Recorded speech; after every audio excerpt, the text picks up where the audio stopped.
All right, we are live. Welcome back. J-Bone here for Smash This Podcast. Oh, folks, we are going to talk some AEW tonight. But before we jump into this show that was absolutely sick from start to finish, let me bring in a special guest. Oh, no, wait a minute. I don't have one guest. Oh, surprise, surprise. I've got two guests for this one. Let me bring in the two gentlemen from the 2 Count podcast. We've got Charlie and David. Welcome to Smash This Podcast. What is up, J-Bone? It has been far too long since I guest hosted the show that I love to guest host the most. Haha, J-Bone, thank you for having me on, man. First time. Tremendous. I've been wanting to get you, both of you guys on for a while together because you guys you're a team. You know, you make up the 2 Count. Before we dive into this absolutely insanity-filled episode number 5 of AEW Dynamite, why don't you introduce yourselves to the Smashers out there? Let them know who you are, what you guys talk about on your podcast, a little bit about yourselves. Dave, feel free to go first, my friend. Well, my name is Dave Duran. I am the co-host of the 2 Count.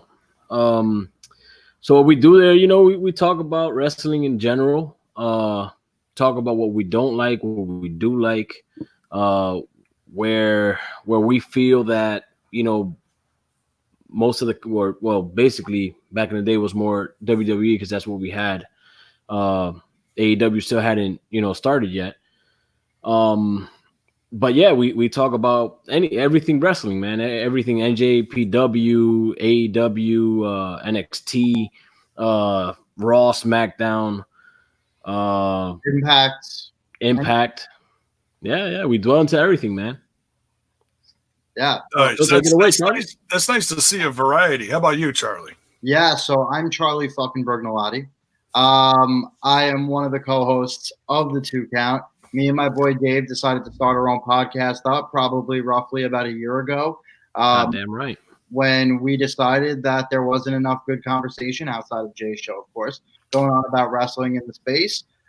We saw a bunch of egotistical maniacs like JD from New York.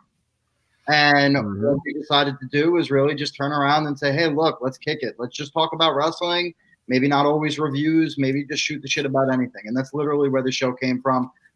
We've got aspirations of creating a platform out of this, of not just us as wrestling fans, but really any wrestling fan that wants to have their own podcast to roll themselves onto the 2 Count, put their videos up on our channel, and really create an engaged platform for people to come and talk about wrestling. I mean, that's what. Hey, you never know. Maybe we could put some of the Smash This podcast up in there. Huh? Oh, I've already started to share Smash This on our channel. There you go. You know that. Nice. So that's pretty much the 2 Count, guys. And we've been on a bit of hiatus. I moved. I've got kids. I've got a very, very intense job sometimes. But the good news is, as you can see, move's over, 90% done. That was a big time suck. Job and kids are still there. They're not going anywhere. At least I hope. But please join us. We're going to be filming weekly. We're going to have some great content. But we'll always come back to J-Bone because we love joining his show. And what I'll do post-show, I'll take a link from the YouTube channel and I'll drop it in the description below. But by all means, folks, go look up the 2 Count on YouTube and on social media and interact as they slowly but surely get back into talking all things wrestling. I know Mr. Charlie here is a humongo AEW fan. Front row it all out. I mean, who is it? Dave saw me the whole time. Yeah. Oh, fuck yeah. I was loving it seeing you there, dude. I was like, my fucking boy Charlie is there. God damn it. I took like a million pictures. Funny story for you guys about that. And we'll obviously jump into the episode. But the feeling at an AEW show, and I've been to all of them, is different than anything else in the world. And there's a sense of camaraderie because we're all the people that were disenfranchised by WWE, right? And I think one of the funniest things was my wife before the event hated wrestling. But I convinced her to take a flight out to Chicago with me to sit in these stellar seats, front row. If you go back and watch, you'll probably hear. Maybe this will help. If you go back and watch, I wasn't watching that show without glasses. If you go back and watch, you will see us there the entire time. When Matt and Pentagon had the ladder match, they literally draped the ladders over our seats, right? So now you've got my wife, who is this 5 foot tall, tiny woman, and never been to a wrestling match, didn't understand what was going on. And all of the AEW fans surrounding me built a circular wall blocking my wife just to make sure that Nick Jackson and Pentagon did not land on her. It was pretty amazing. It was fantastic. But Wow. if you go and peek, you'll see it. Yeah, I saw the entire thing.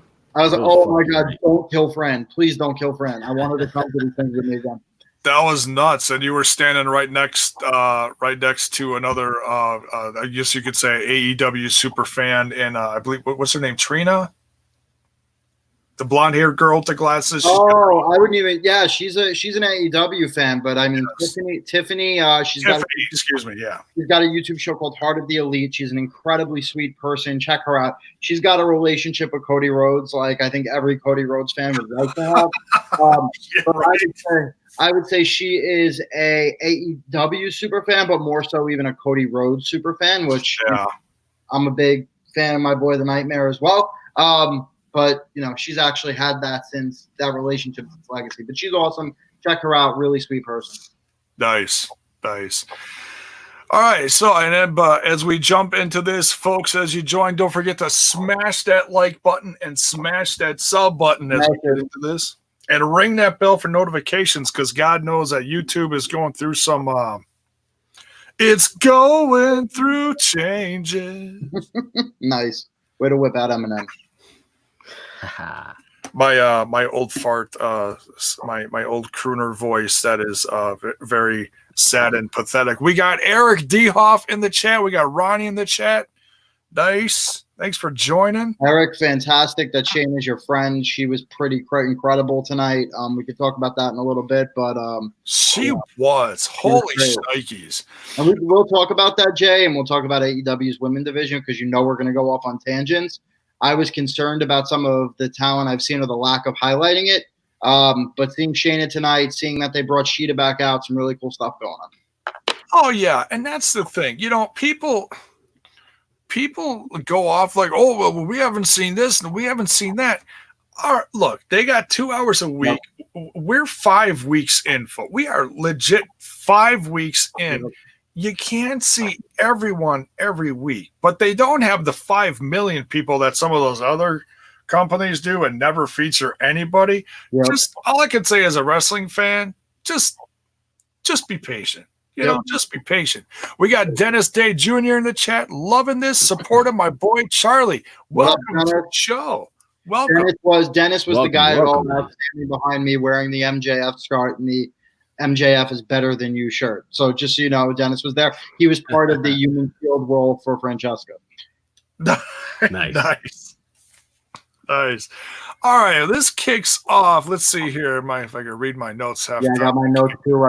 Should I put my glasses on? Here we go.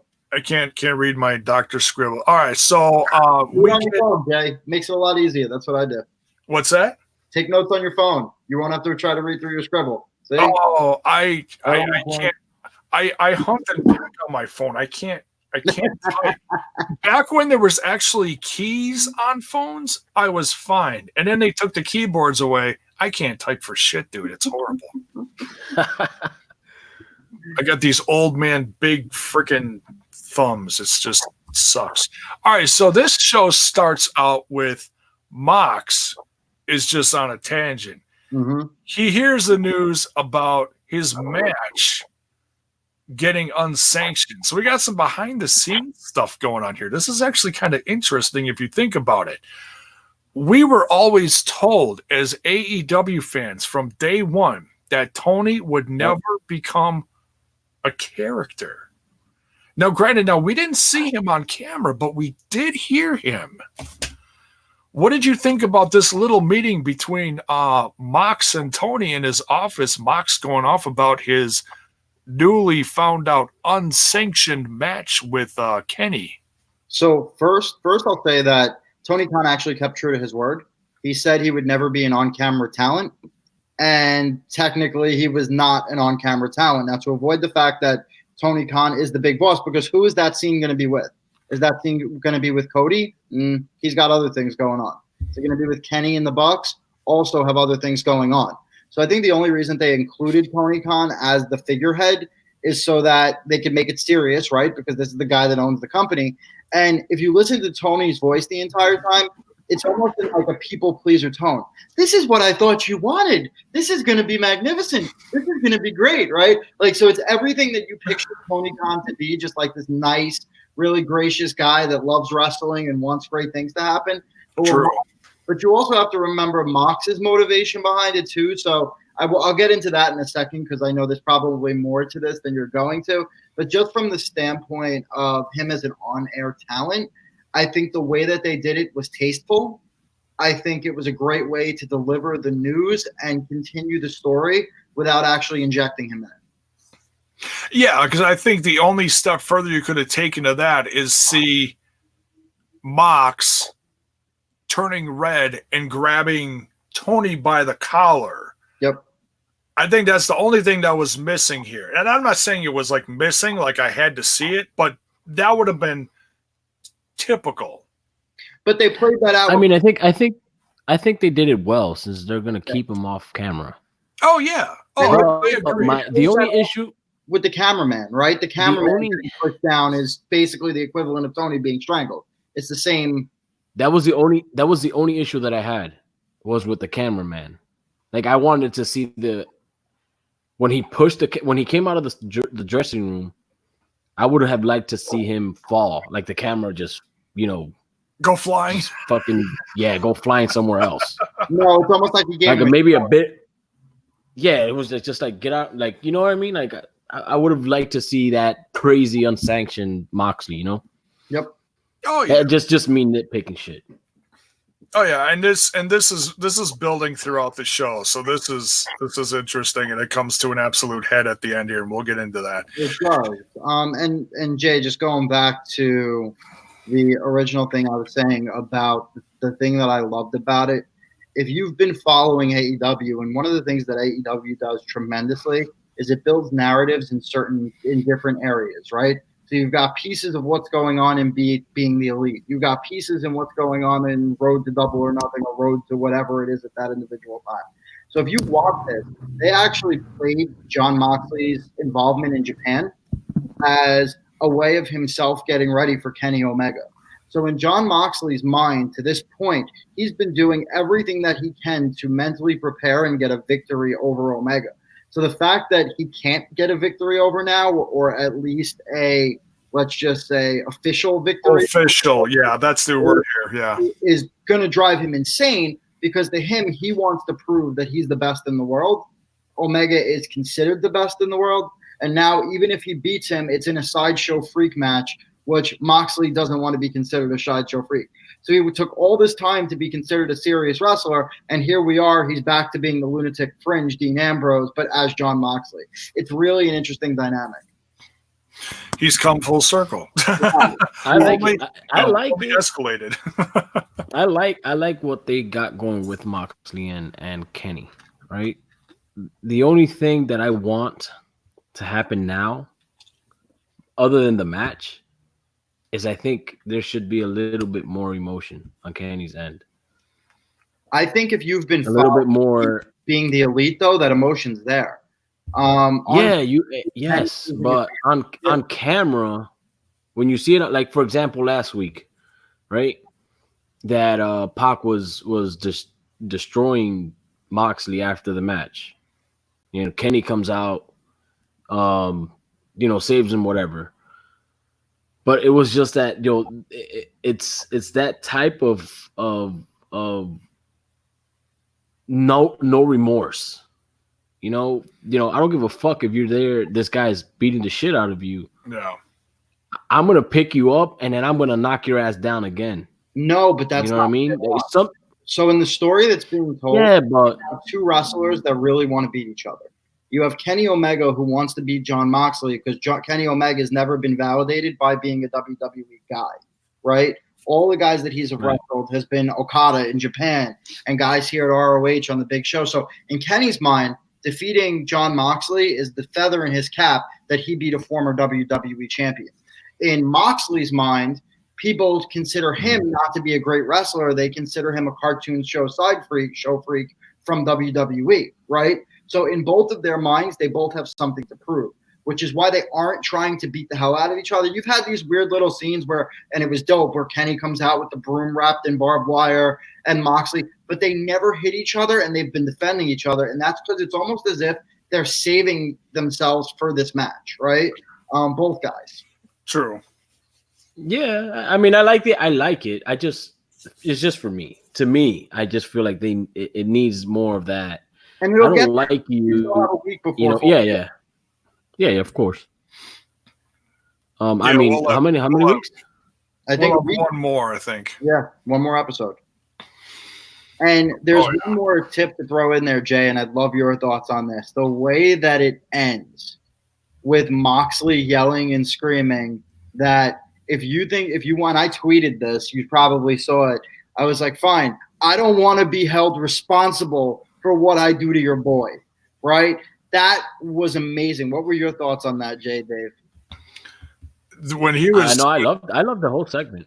Oh yeah, when Mox was frothing at the mouth and pacing in the ring, I almost expected Kenny to come out and do something, but he didn't, and that's okay. You know, it's a little bit of old school. You know, it's like don't touch before the big event, but they're really building this up. I mean, man, I gotta say, it's so refreshing. You know, and not that everyone has to curse all the time, but when you have a few moments throughout the show where they're uncensored and you have a TV 14 atmosphere, it's so refreshing. Well, and you know what's interesting, Jay? The whole dynamic right now, I don't know if you've seen it, is us versus them, right? You've got the Inner Circle challenging the Elite, right? And that's going on at multiple levels. Then Kenny Omega is your boy. So Moxley feels like he's not necessarily their boy. He's just some guy that they brought in for star power.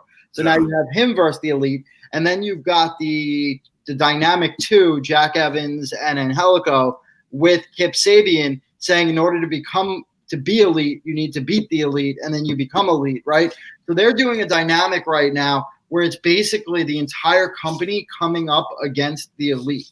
Now, you could say that maybe that's egotistical of them putting themselves that heavily involved in a storyline, but at the exact same time, they're not putting themselves on top in those storylines. They're using each of those individual storylines to build up the other characters, which I think is pretty incredible. Well, yeah, and everyone in this show, win or loss, I gotta say, you could tell they put in 1,000%. Oh yeah, it's like ECW back in the day. Yeah, everyone looked good. There was no squash match. Everyone. Well, there was one sort of squash match, and it was stupid. That was and I love Best Friends and I love Orange Cassidy, but if there was one match on this card, why did they need to dress like Rick and Morty? Weren't the turnbuckles enough? Are the fans in the stands? It's Halloween, dude. Halloween is literally 24 hours away. That's true. Okay, valid point. I rescind my statement. I will say this about the Orange Cassidy and the Best Friends. I love the idea of Orange Cassidy. Yep. Right? Okay. I just feel like he needs to do more. And by the way, if he's gonna wrestle, I met Orange Cassidy. He does not stay in kayfabe when you meet him. He's actually a super nice guy. Really? Incredibly nice, yeah. He doesn't just. Nope. He was like, hey man, how you doing? It's nice to meet you. I was like, whoa, you sound like a surfer from California, but you're dope. Sorry, you're almost like taken back from it. Yeah. It's like, no, sit down, shut up. No, you're ruining this. Is this? Are they can we say, are they the equivalent to the New Day in AEW? No, they are not. So Best Friends are who they always were. It's Trent Beretta's team. And Trent Beretta is a fantastic talent. Trent Beretta could be a singles wrestler and win the AEW championship at some point. But his boy Chuck E.T. is with him. And Chuck Taylor's a good wrestler too. He's just average, though. He's not fantastic. He's not overwhelming, but he's good.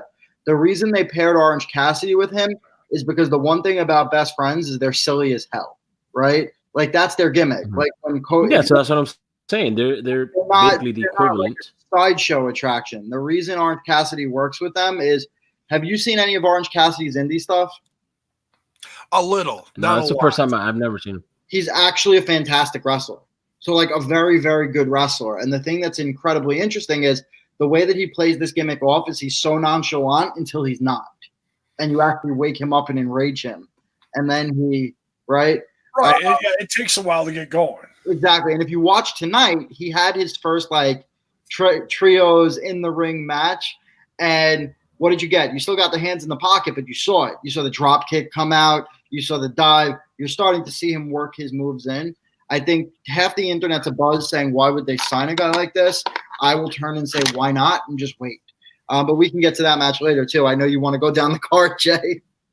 Well, we can bounce around a little bit. It's all good. I don't be like, no, stop talking about it because we got to get to this first. No, I'm not. What up, Ace? You saying, yo, what's up, bro? Yo, what's going on, Brandon Ace? So, Jay, I think the next piece outside the mock segment was the Cody segment, too, because it started with back-to-back segments. Oh, Can I just say one thing, though? Yeah. Shoot. Before we get into the Cody segment, I fucking dislike Excalibur so much. Are you kidding? On commentary. Are you kidding? Really? That's the weirdest. Yes, dude. I've differed in opinion with you on many times. I will say that Excalibur is probably number 2 behind Mauro Ranallo right now. He's that good. Wow, come on. Oh, see, now I'm gonna actually disagree with that because I used to. This is gonna sound so horrible. I used to love Mauro Ranallo, and I used to think he was one of the best. And then I got away from NXT for a while, and then I came back when they started on TV right before Dynamite started. Mm-hmm. I can't stand the fact that Mauro Ranallo screams through the whole fucking show. I can't. They partially did that because they know how over like Mamma Mia got and things like that. Yeah, it's too much now. Their commentary, and I don't want to turn this into an AEW versus NXT review, but the way that Mauro Ranallo stumbles over Beth Phoenix, stumbles over Nigel McGuinness. Yeah, well, it's really. I don't know what it is about him yet. He has the potential to be good. Excalibur at commentary, yeah, Excalibur. Yeah, but I don't think he's quite. I mean, the thing is too who he's paired with. He's fucking paired with JR and Tony Schiavone. Yeah, but there's a lot of people. You know what I mean? You actually watch the buzz of the IWC right now. There are a lot of people who would love for Jim Ross to be removed from the equation completely and have it just be Schiavone, Excalibur, and they want people to bring back the guy Golden Boy, who, if you watched Fyter Fest, Golden, yeah, I liked him. He was really good too. I don't disagree with JR being removed from there. I feel like JR should be in the back somewhere doing. Yeah, I think whatever. Schiavone and JR should switch roles. I think it should be Schiavone and Excalibur, with Excalibur doing the play-by-play, screaming Tope Supercita and all the other things that he yells, right? And then Schiavone being the voice, the older voice that lends things in, with JR coming in when there's a promo or just throwing in an anecdote. You're getting too much of JR. And it's clear and obvious that JR doesn't know who a lot of these people are yet. The one thing I will say from an AEW commentary standpoint that I love is that, let's say someone botches a move, and it happened today where Frankie Kazarian actually botched a the super kick? Not a super kick. He botched a on the apron. On the apron, and he hit his back. Oh, God. And the one thing that I loved was that the commentary actually played into that for the next 5 minutes. Frankie Kazarian hurt himself more on that move than the next guy, right? So in terms of fluidity as a team, I think they're doing fantastic. Do I think there's things that Caliber can learn? Yeah, but he's sitting next to Jim Ross. He's going to learn them, right? Yeah. He's sitting under the yeah. I mean, yeah. But I think Excalibur's great. Yeah, of course. I mean, that's what I'm saying. That I don't think he's great yet. I think he's still learning. and you can sometimes you can you can hear that. Oh, sure. For example, I mean, long story short, I just feel like I mean, noted he'll be developed within time, but Oh yeah. He's getting the most eyes on him like ever right now, and the whole show from top to bottom, everyone being on TV. You got to remember they're going to go through some growing pains over the course of the next several weeks, several months, the next year. This is new for so many people, but they got veterans there in place to help them along. So yeah, they're going to have moments where you're like, I don't know about this, but And remember where Excalibur came from before this. He was doing like VHS recording. He was doing like DVD recordings for PWG, right? So he literally went from small to being on TNT. So I give the guy a lot of credit. I think he's done great. And he's one of my favorite people to. I mean, don't misinterpret what I'm saying. I'm not saying that he's doing a bad job. I just, you expect it to be at this level when you have two guys side by side you who are who've been huge. Oh yeah.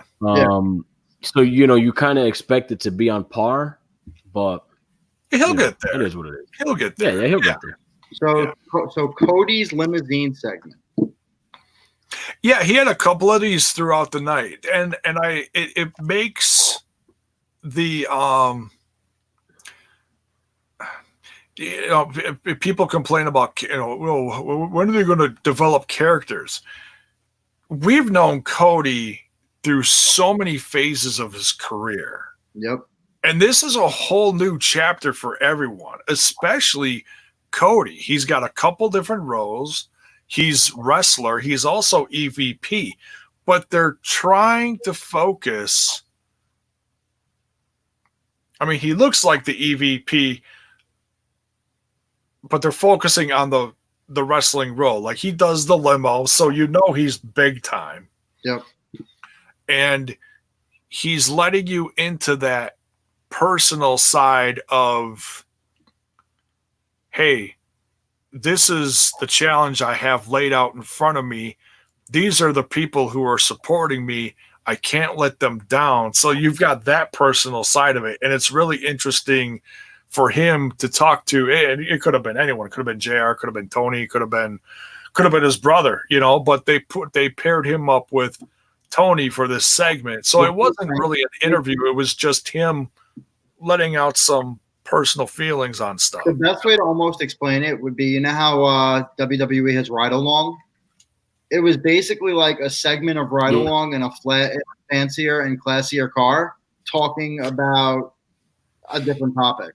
I mean, essentially that's what it was intended to be, right? Hey, we're riding to the arena, and what do we get? We get I Say Goodbye to Dustin, which was actually critical to the story that they were trying to tell later.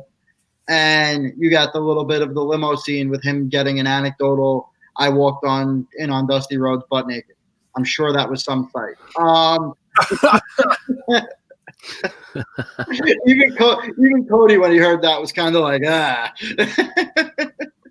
It was a feel of the old school, because how many times have we seen before? You see the limo roll up to the building. Oh, and who's going to come out? Okay, now we see a little beyond that, and we see inside of the limo, we see the conversation leading up to them arriving. So that was a nice see the emotions. You see the facial expressions. I liked it, and I think another thing that I've liked is over the court now on AEW Dark, you've seen Cody, and we could talk about AEW Dark later. I love AEW Dark. I think it's fantastic. I missed this week. I haven't watched it yet. It's on my to-do list. Oh, you should watch these. I haven't watched one yet. Go watch all of them. They're magnificent, especially especially Janela versus Omega. But this week, I can find it where on YouTube, right? YouTube. Yeah, it's on there. Yeah, it's free. It's 1 hour. That's the nice thing. You can bang it out in 1 hour. Yep. And this week they had a triple threat match between. It was almost as if they replaced Joey Janela because he's now graduated. They replaced Joey Janela with Jack Evans, and it was Jack Evans versus Darby Allin versus Jimmy Havoc. It was a fantastic. Actually, you got to see how good Jack Evans really is because this is the weird part about AEW. They have about, outside of the Young Bucks, who will never have singles careers because that's just the Young Bucks. They've got so many tag teams where you could literally break that tag team. Like, people are like, AEW doesn't have enough single stars. Ray Phoenix, Pentagon, both fantastic single stars. Trent Beretta, fantastic single star. You've got SCU. Any one of those three guys could be a fantastic single superstar. So you take any of those guys, Jack Evans and Angelico, again, single superstars. So yeah, they've got tag teams like Private Party and the Young Bucks, but a lot of those tag teams could be broken into other divisions to fill while they're trying to build up. We'll come back to Jack Evans because I definitely want to give him some love in this, considering the match that he's going to be a part of. We got later. Jack Evans from the heavens over there. Thank you, Critical. Here's a nice little thing I want to show you guys that that's new. That's part of this StreamYard. You can highlight stuff from the heavens. There you go. Thank you, Critical. So where are we going next? So we went with Cody. Now we got to go to the first match, right? We're finally going to get into the first match. We're a half an hour in. We got to get going on this. That's fine. Listen, the kids are asleep. The wife is asleep. I could sit here till 3 in the morning. I'll be dead tomorrow for work, but sure, let's go. No rush, guys. I'm just teasing. So yeah, our first match, we got Hangman Adam Page, who looks like he's going through some growing pains of his own lately. Going through changes again. What's that? We're going through changes. Going through changes. Yeah.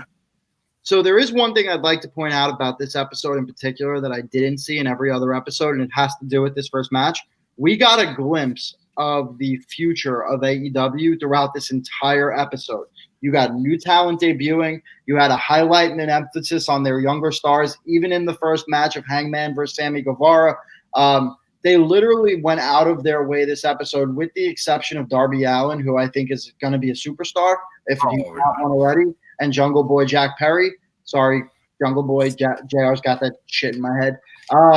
But if you look at it, they really went out of their way to show us a lot of the young and promising talent that they had in this episode. And the first match shows you two guys who, if there's a mid-card title right now, would be fighting for it.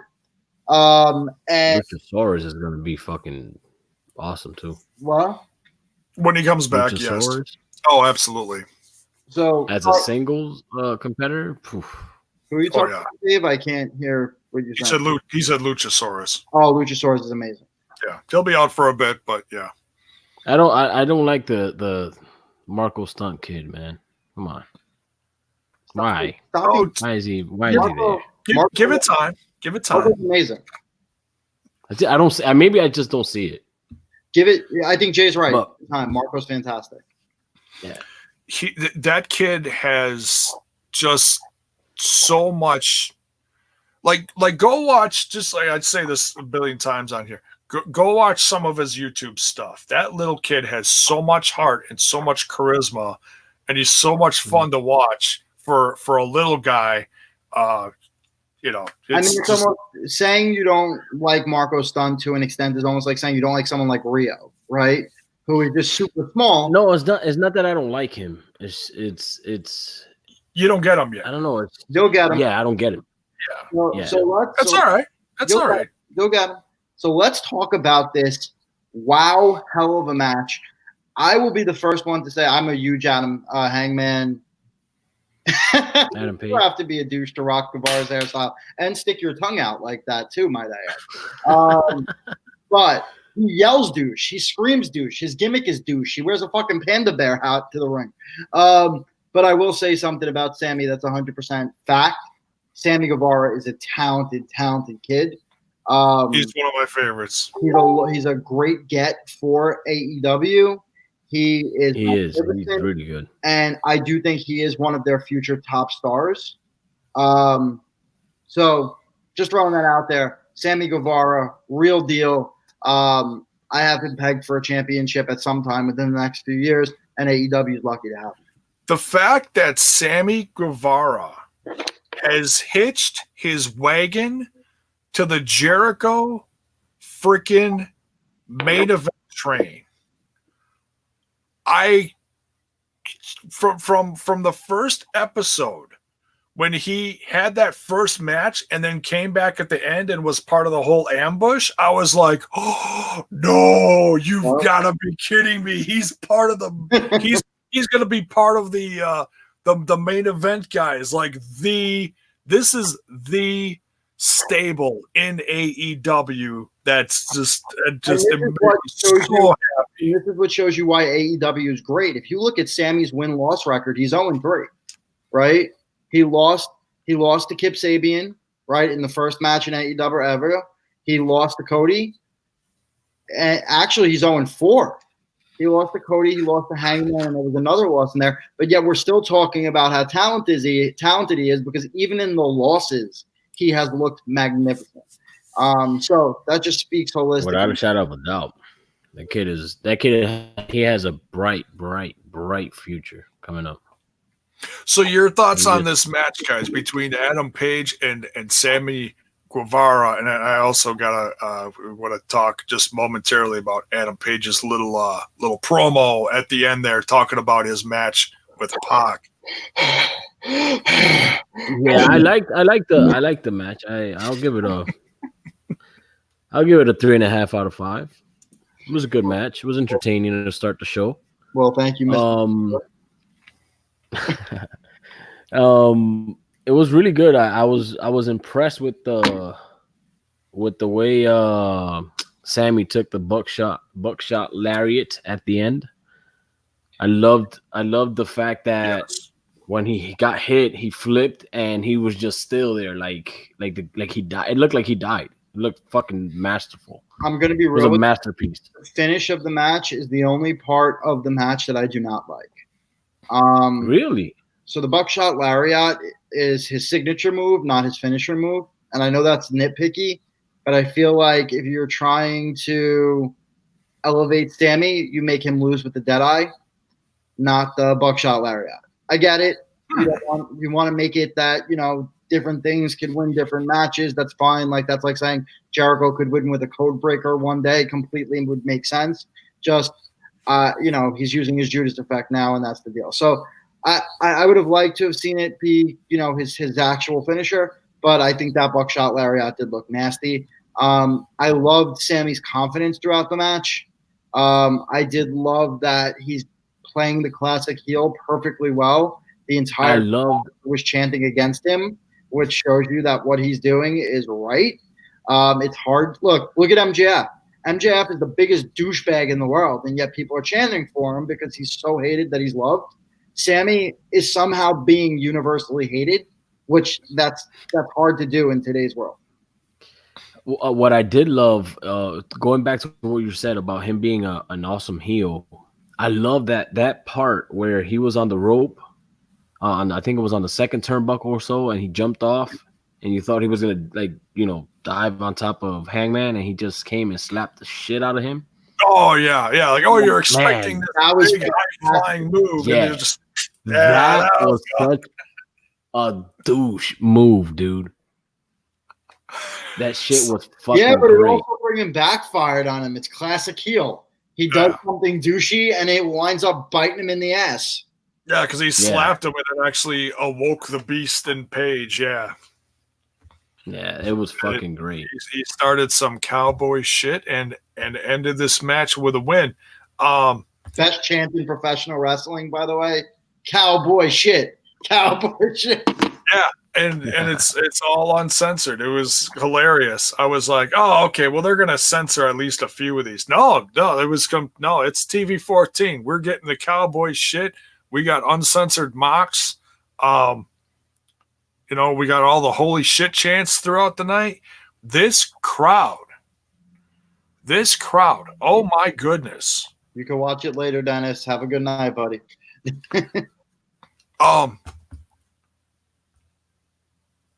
Yes, thank you for joining, Dennis. Later, Dennis.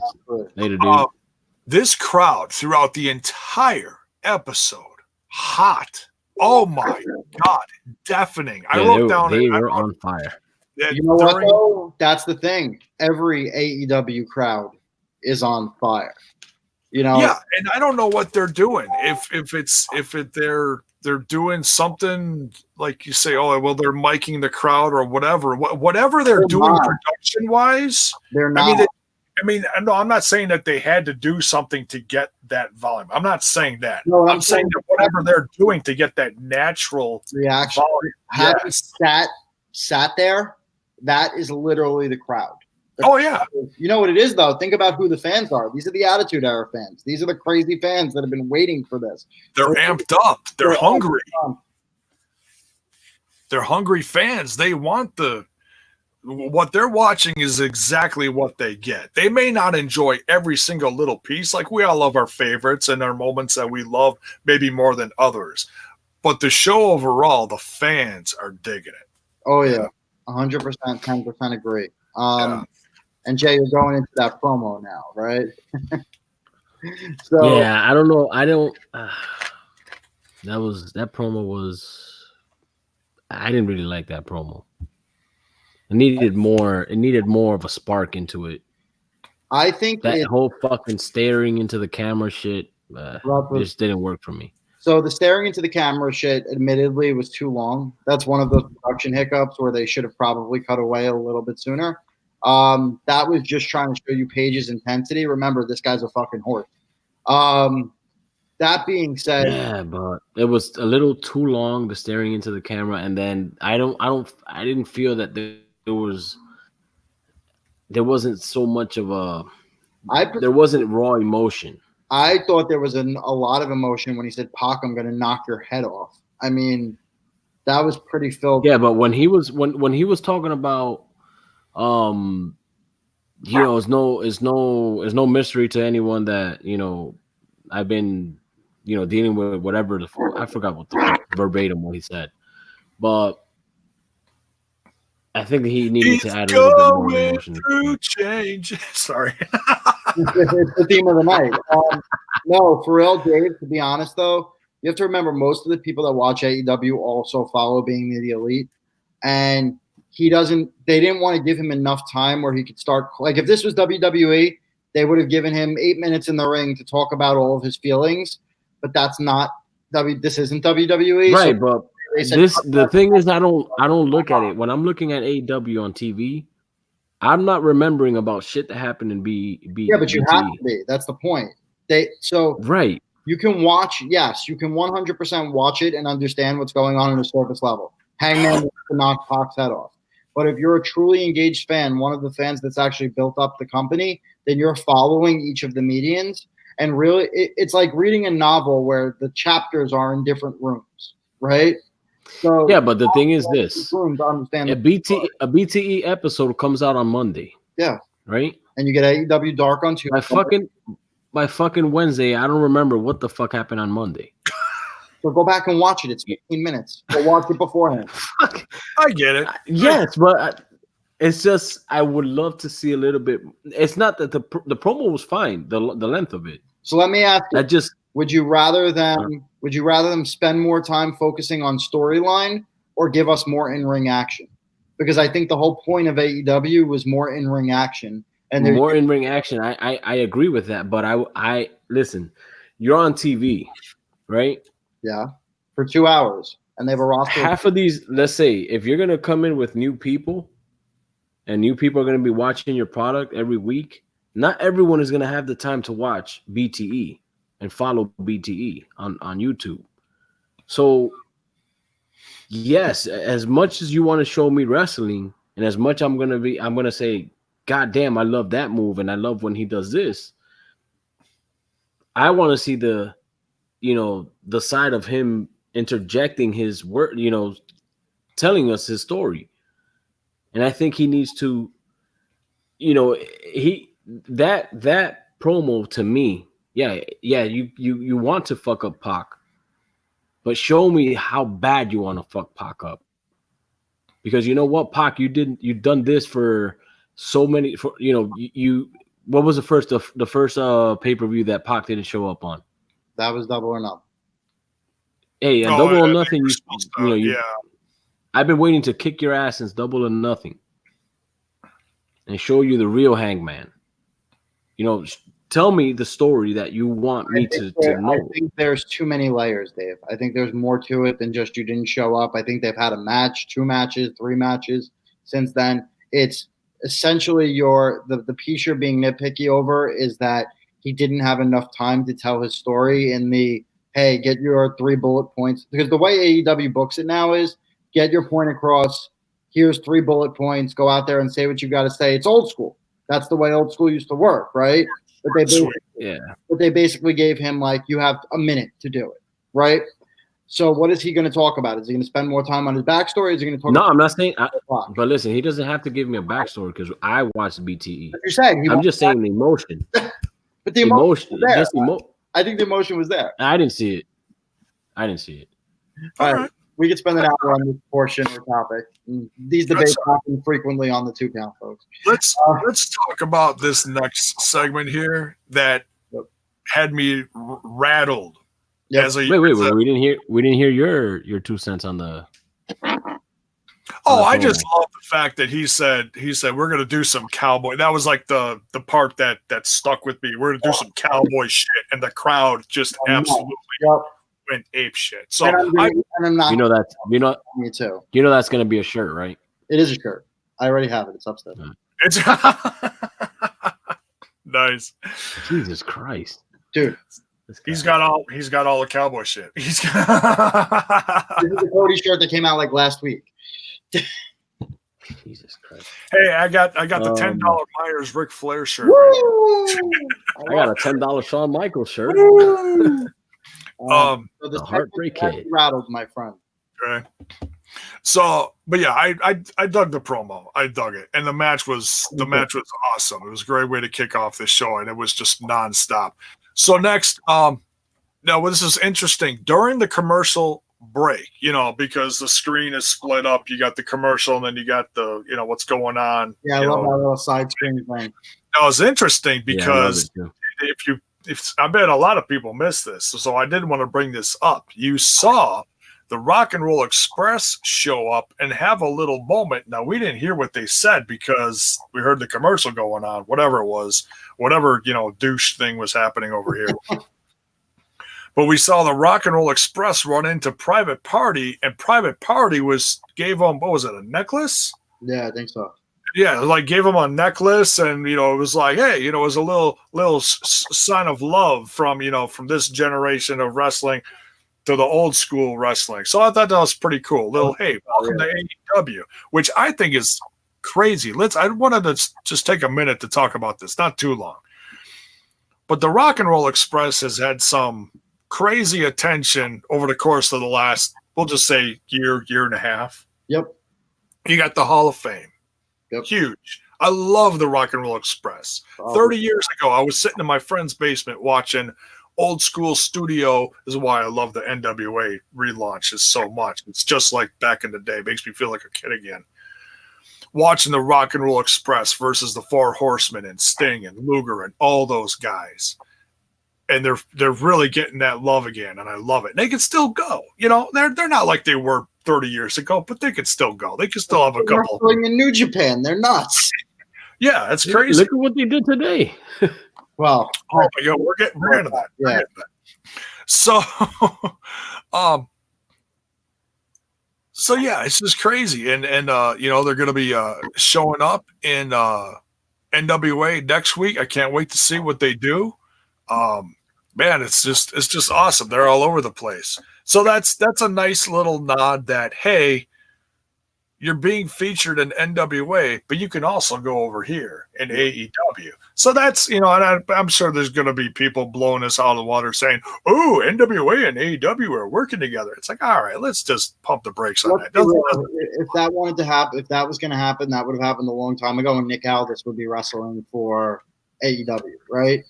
Nick Aldis said the reason he's not wrestling with AEW is because they won't allow him to wrestle in NWA if he's wrestling for AEW. So there is no relationship there. I think for independent contractors, they're allowed to – sorry, that was really weird. It looked like someone was shining one of those things in the house.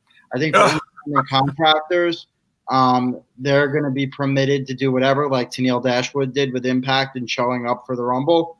But they're not going to be long-term people. So like Bret Hart, one-off appearance. Rock and Roll Express, one-off appearance.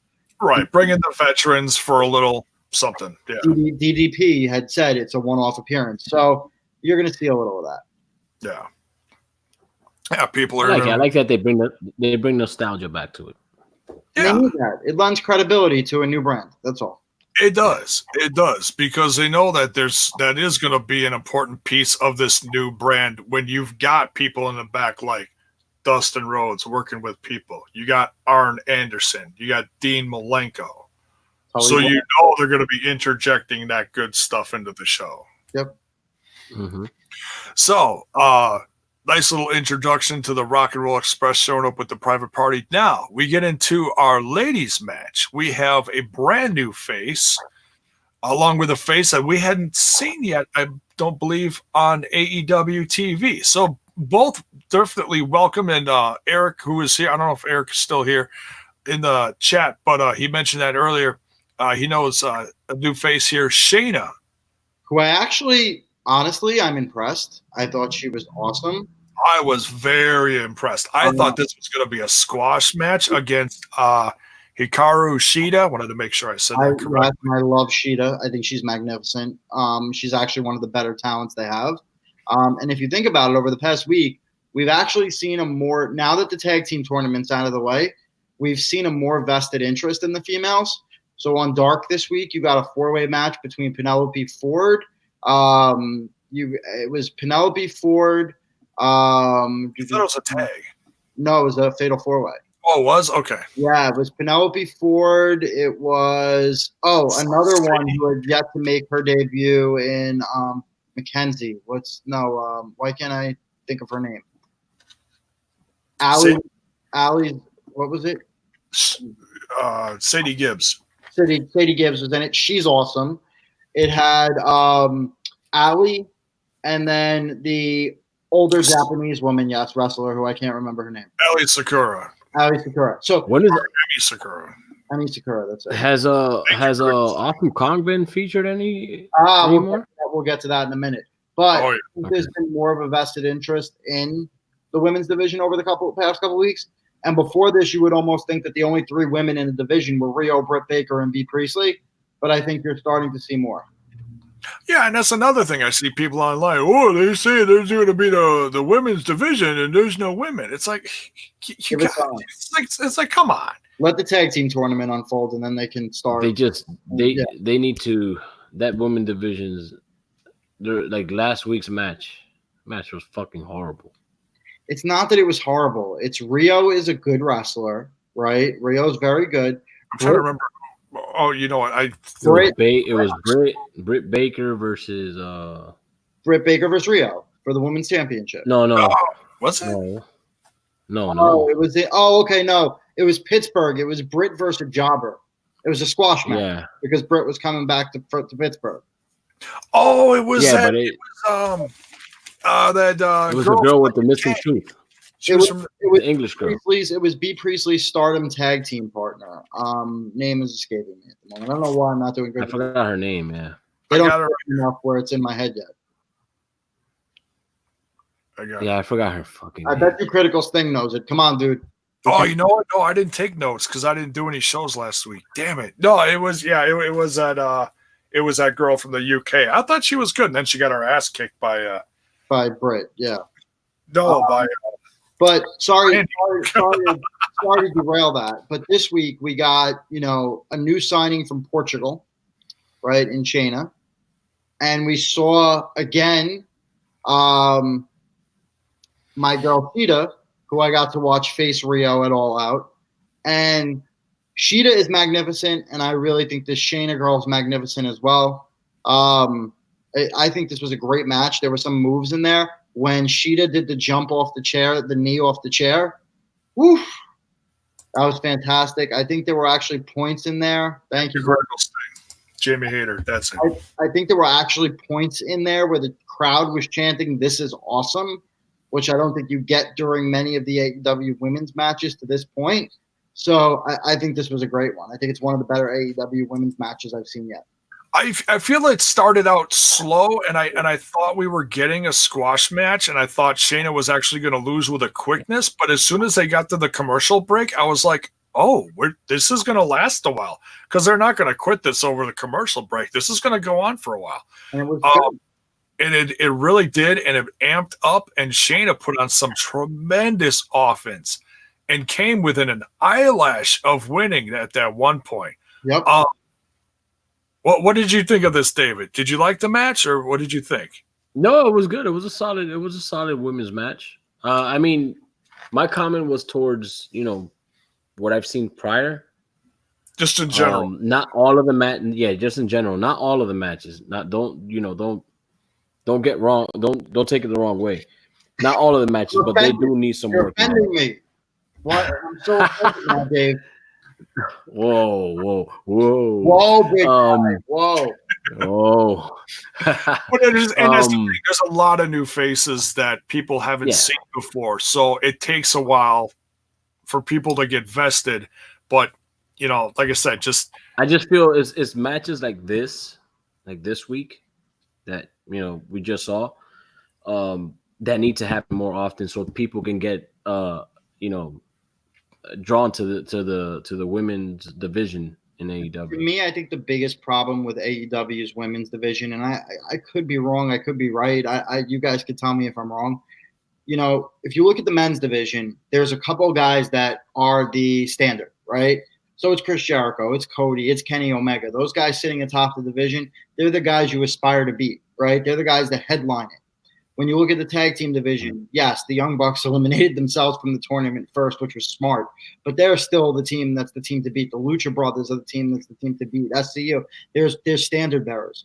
The women's division, unfortunately, doesn't have that one or two big names that they could hang their hat on. Awesome Kong is not it. Her fame comes from TNA wrestling. She's not mainstream.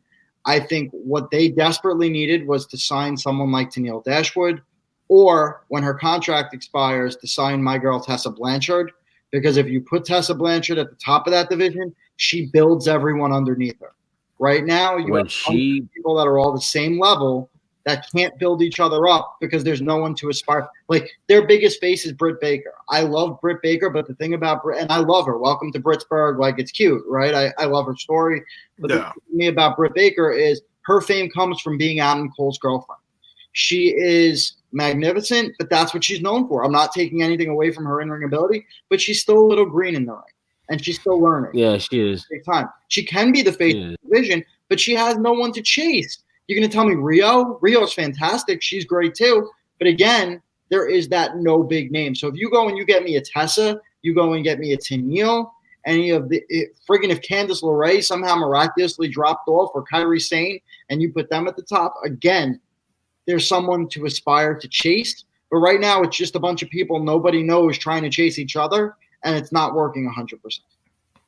Yeah, I hear you. Like I said, it's going to take them a while to build stars, and that's the thing. So it's like we keep watching, and it's that's going to be one of the growing pains of this show. But if you enjoy the wrestling, you'll keep coming back. And I think that'll be the drawing point. But Jay, look, they've built stars, but the stars that they've built were in the men's division and the tag team division, and they've built those stars by those stars putting up good showings against the bigger names. Oh yeah. Right now, we can't do that in the women's division, and that's hurting them big time. Well, yeah. That's why I said it's just going to take some time. But yeah, I mean, they've got some key players in there that are. Do you think with Tully there, Tessa is going to come over when her contract's done with Impact? She's going to win a world championship first, but she's going to come over when her contract's done. I'm almost 100% sure of it. Her next 6 months are going to be really crazy in Impact Wrestling. It's going to be very interesting to see the path that she takes in that company. Yep. You don't think there's a possibility of her going to WWE? Nope. No, they passed on her. And she's got a chip on her shoulder. I think at that point, it's either she stays with Impact or Tully convinces her to go over to AEW. Well, fuck Impact. Impact is... No, it's not. Shit is fucking horrible. Watch the show before you comment on it. Okay. Now, I've been watching. On Access, it's damn good. All right. So, now... talking about this match, I would say it was a great match. Again, solid, good 15 Oh, minutes. that was good wrestling.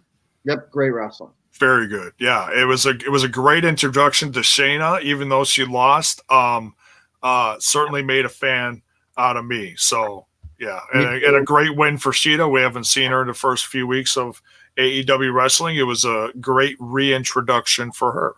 And I love that Jim Ross called out that she came within an inch of beating Rio, because it lended some credibility to her, because Rio's the champion. So by saying, this is the woman that at All Out took Rio to her limit, it really shows, look, this is a big player in our division. Don't sleep on it. And I like that.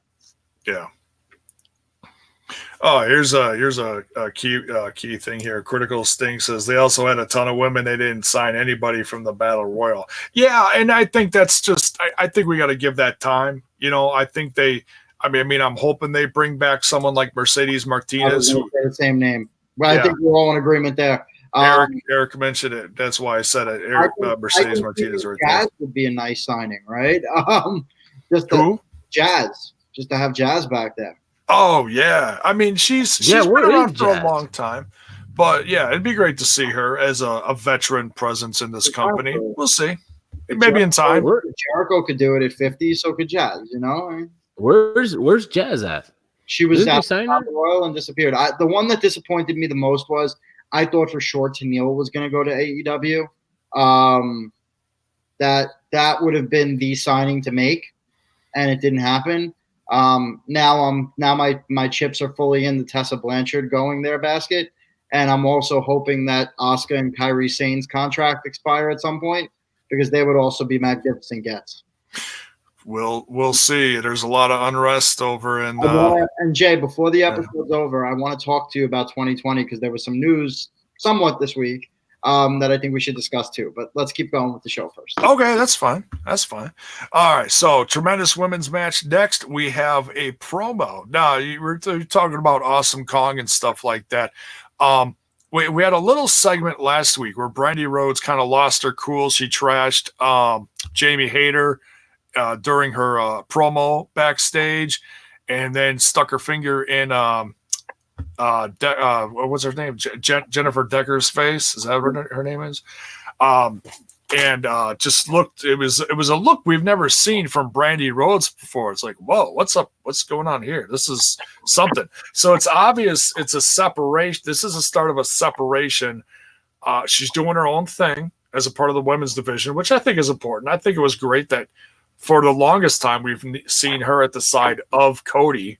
Yep. But we see her obviously brewing things on her own in the AEW women's division. Sorry, Sting made me laugh.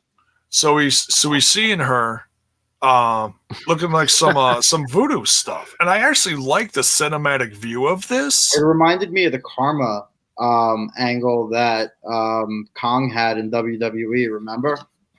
Oh, see, she was like in there for such a short period of time. I don't even remember that. Her whole thing was like there was that doll, and it was voodoo, and it was. Oh, I missed this. This was on today. Yes.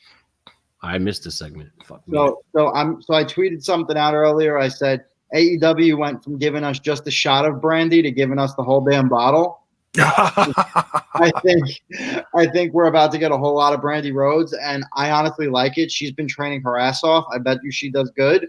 And with Kong as an enforcer for her, I think Brandy's got some legs. I would like to see a stable. Brandy, Jazz, Awesome Kong. Oh, there you go. Yeah, that would be and I don't know who else would fit that mold. It would certainly be in the Inner Circle. B. Priestley. I love the Inner Circle. B. Priestley would be awesome. Yeah, as an enforcer. Strong heel. Strong heel. If you look at how you build a stable, you build the tag team, which it's women, so there are no real tag teams, but you would build the tag team and enforcer, what you got in Kong, and a front one. So literally what you could do is put B. Priestley and the woman that she shoved the other day, and again, I forget her name, Jamie Hayter. You could do B. Priestley, Jamie Hayter, who are a tag team, and put them with Kong and Brandy, and that would be interesting. Yeah, because it'd be interesting, and Jamie Hayter would be the surprise because of what Brandy did to her. But it would be like sometimes you see stuff like that. You see someone get roughed up, and then it's like an awakening. Like, oh, okay, well, I like you because you're like me. So can't beat him, join him. Exactly. Yeah, that too. That too. Like Kevin Owens' promo with Adam Cole, "You're a fucking scumbag. I hate you. I hate you." But I'll let I won't let anybody else destroy you, or something like that. Yeah, right. Yeah. So we see kind of a birth of Awesome Kong on AEW television here on Dynamite. We've seen very, very short appearances from her. She showed up at that first big pay-per-view, shocked the world, and it's been very sporadic since. So this is cool. It's kind of a summoning, kind of a voodoo, thing. And I like the cinematics of this, a la Lucha Underground that I loved for so many years now. Unfortunately, it's demise. We get a little piece of it here in AEW. And I don't want to see a ton of it in this brand, but just little bits here and there in the promo work, I'm okay with. Yeah. Cool. All right. Next, we got Chris. I think we're doing good with her. Yeah. We got Chris Van Vliet, which we haven't seen since the first episode. Actually, nice to see him back. I was talking to him at All Glory during Bound for Glory weekend. I found out some interesting stuff. I don't know if you guys knew this. Going to drop a little info here. Talking to him, saying, because I asked him, I'm like, so what's it like being signed with AEW? He goes, I'm actually not. He's like, it's just week to week. He's like, I was on the first week and I hadn't been brought back since. So it was actually nice to see him back here because I feel like he could have a prominent role on the show as far as an interviewer, introducing new people, whatever, a backstage person. He certainly used his show to build characters too. So it is a good, fair trade-off, right? Yeah, and I just think he's sexy as hell. Honestly, I mean, there's not a better looking guy. I met him Chicago weekend. I landed at the airport. I'm good friends with a guy named Jamil. Jamil works with him at Blueprint Pro Wrestling. And I bump into him and Chris Van Vliet at the airport. I'm like, wait, I know you. Didn't you sign to AEW like a week ago? But he was a good dude. Yeah, very nice. Yeah, he was kind of douchey to me though. You don't know. Really? He's a nice guy. Yeah. No, I actually, bro, we were WWE had a show out here. I want to say a couple of months ago. Okay. I don't remember exactly the date. And we were standing. I had tickets at the will call. So did he. And he was with some girl. I don't know who she was. And I'm like, oh, Chris. And he just walked like nothing. I was like, okay. He could have been distracted. Yeah. Yeah. I mean, it's dude, I don't know him. I was like, okay, whatever. All right, so Chris Van Vliet, you like the segment. You're happy to see him back. Very, very much so. Introduces the Rock and Roll Express to the crowd. What a pop. And now this is down south. This is Charleston? West Virginia. West Virginia. Yeah. So the South loves the Rock and Roll Express, let me tell you. Who doesn't? So this is classic WCW World Championship Wrestling and NWA country. So yeah, they're gonna pop for these guys. And they are holding the new AEW Tag Team Championship title belts, which are nice looking titles, by the way. Those are the best tag team titles that I've ever seen in my fucking life. I think they've nailed 2 out of 3 belts. I'm not a fan of the women's division belts, but I think they nailed the other 2. I'm not a big fan of the heavyweight, the world title. Oh, I think the world is beautiful. I feel like the women's and the heavyweight belt like accent each other nicely, and these definitely stand out on their own. I gotta get a closer look at them because they were kind of thrown all over the place tonight. Yeah, man. But I got to see them like when SCU, eventually. Yeah. Oh, there we go. That'll be a better. If you go to Twitter, review. SCU and the Lucha Bros both posted pictures holding them, I guess, as like the pre-match, whatever. Okay. So you'll get a good view of them. But man, you got to see the titles. Well, when they first came out with them, and I was blown away. I was like, wow, these fucking titles look amazing. Yep. They did really good work on him. But this moment it did not last too long because P&P, and now they're officially called P&P. Powerful and Proud, or Proud and Powerful? Pride and Powerful, I think it is. Proud and Powerful, something like that. Yeah, shit like that. I'm probably gonna screw that up. Someone in the chat will fix it. But they come out and they just destroy the Rock and Roll Express. Can I take a step back here and just say how much I was laughing that they decided as a weapon of choice to use tube socks with bars of soap in them? I've seen a lot of things in pro wrestling as weapons. Short of going shank, you couldn't go more jail than bars of soap and tube socks. Yeah, and that's a culture thing for them, I think. That's if you watch their feud with the OGs, the original LAX in Impact Wrestling over the course of this last year with Homicide and Hernandez and Eddie Kingston, you saw a lot of that. And they're called like blackjacks or flapjack, whatever they're called. Critical Sting says blackjacks. Okay. Blackjack. And yeah, so you saw that a lot. So like if you watch that, you're familiar with that. I'm sure some people watched this and was like, what the hell is that? I was laughing. I was like, they broke out the blackjacks. Yeah. That was funny. Yeah. And that was it was dope. And I liked how they the announcers actually acknowledged it. They were describing it. Oh, I don't know if it's soap or, God knows what they have in there. Yeah, right. A steel bar of soap. No. But sponge. Little does anyone know. but they put Ricky Morton through the stage, and they're just an incredible bump. Just a great way for it looked really good. Santana and Ortiz to get some like really good authentic mega heat. It was a great way to get heat, killing the veterans that these fans love. It was good to see. Go ahead, Charles.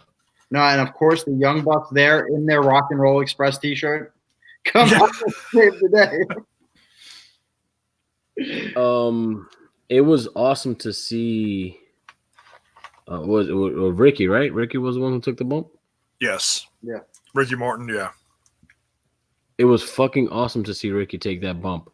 But it was awesome to see the fans' faces. There was people almost in tears, dude. Yeah. Oh yeah, there was a shot of one of the guys that he was like this, like, oh my God, like. Well, that's because not what you expected at that exact moment. Yeah, dude, it was fucking awesome. The reaction of the crowd was great. Yeah, and that's some great like legit reaction, Yep. Yeah.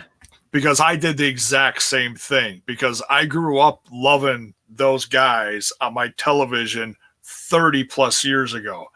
And, watching Lex Luger, Sting, the Four Horsemen, all battle it out every week on World Championship Wrestling in that studio setting that's now brought back by NWA. And to see them get this pummeling beatdown. And then it wasn't just like, okay, they're getting beat down, boo. And then they took it one step further and put Ricky Morton through the stage. I was like, oh, dear God. Yep. Yes, sons of bitches. They're showing right now that they made the right move in jumping. Because I was worried that they would get lost in such a stacked tag team division, even though I knew they were coming over as big signings. They are doing, first off, attaching them to Jericho. Second of all, every move that they've done since then has been magnificent. They're building them to be, well, I guess, powerful. We'll take the second P. And they're pretty proud of it, so they get both. But I thought it was magnificent, and I think they're doing a great job at building out those two characters. And Ortiz is just cuckoo. We're seeing a whole different side. I mean, he had a lot of charisma in Impact Wrestling. They both did, but they showed more. They're grittier now, Oh I yeah, don't know. yeah. And Ortiz is just with his eyes all over the place. And What is with the tongue? Why do we need to stick our tongue out? I don't get it. I don't know. It's a New York thing. He's always biting. He's always biting shit. It's like a Bronx thing, bro. So if I walk around the Bronx, I can stick my tongue out. I'll feel like I'm in. I don't quite get it. That's like, come on, what is that? It's things that it's what the dudes do in New York, in the Bronx particularly, when they're pissed off.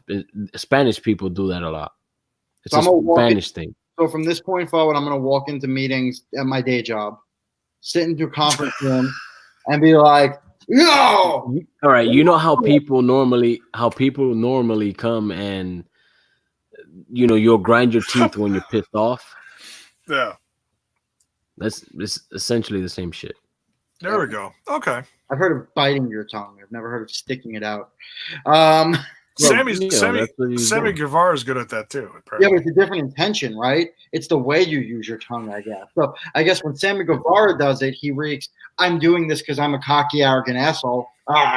And when Santana does it, "I'm a crazy motherfucker." It's fucking crazy eyes and shit like that. Very. Yeah, the crazy eyes. Yeah. We've determined that there's different uses of the tongue. That is a big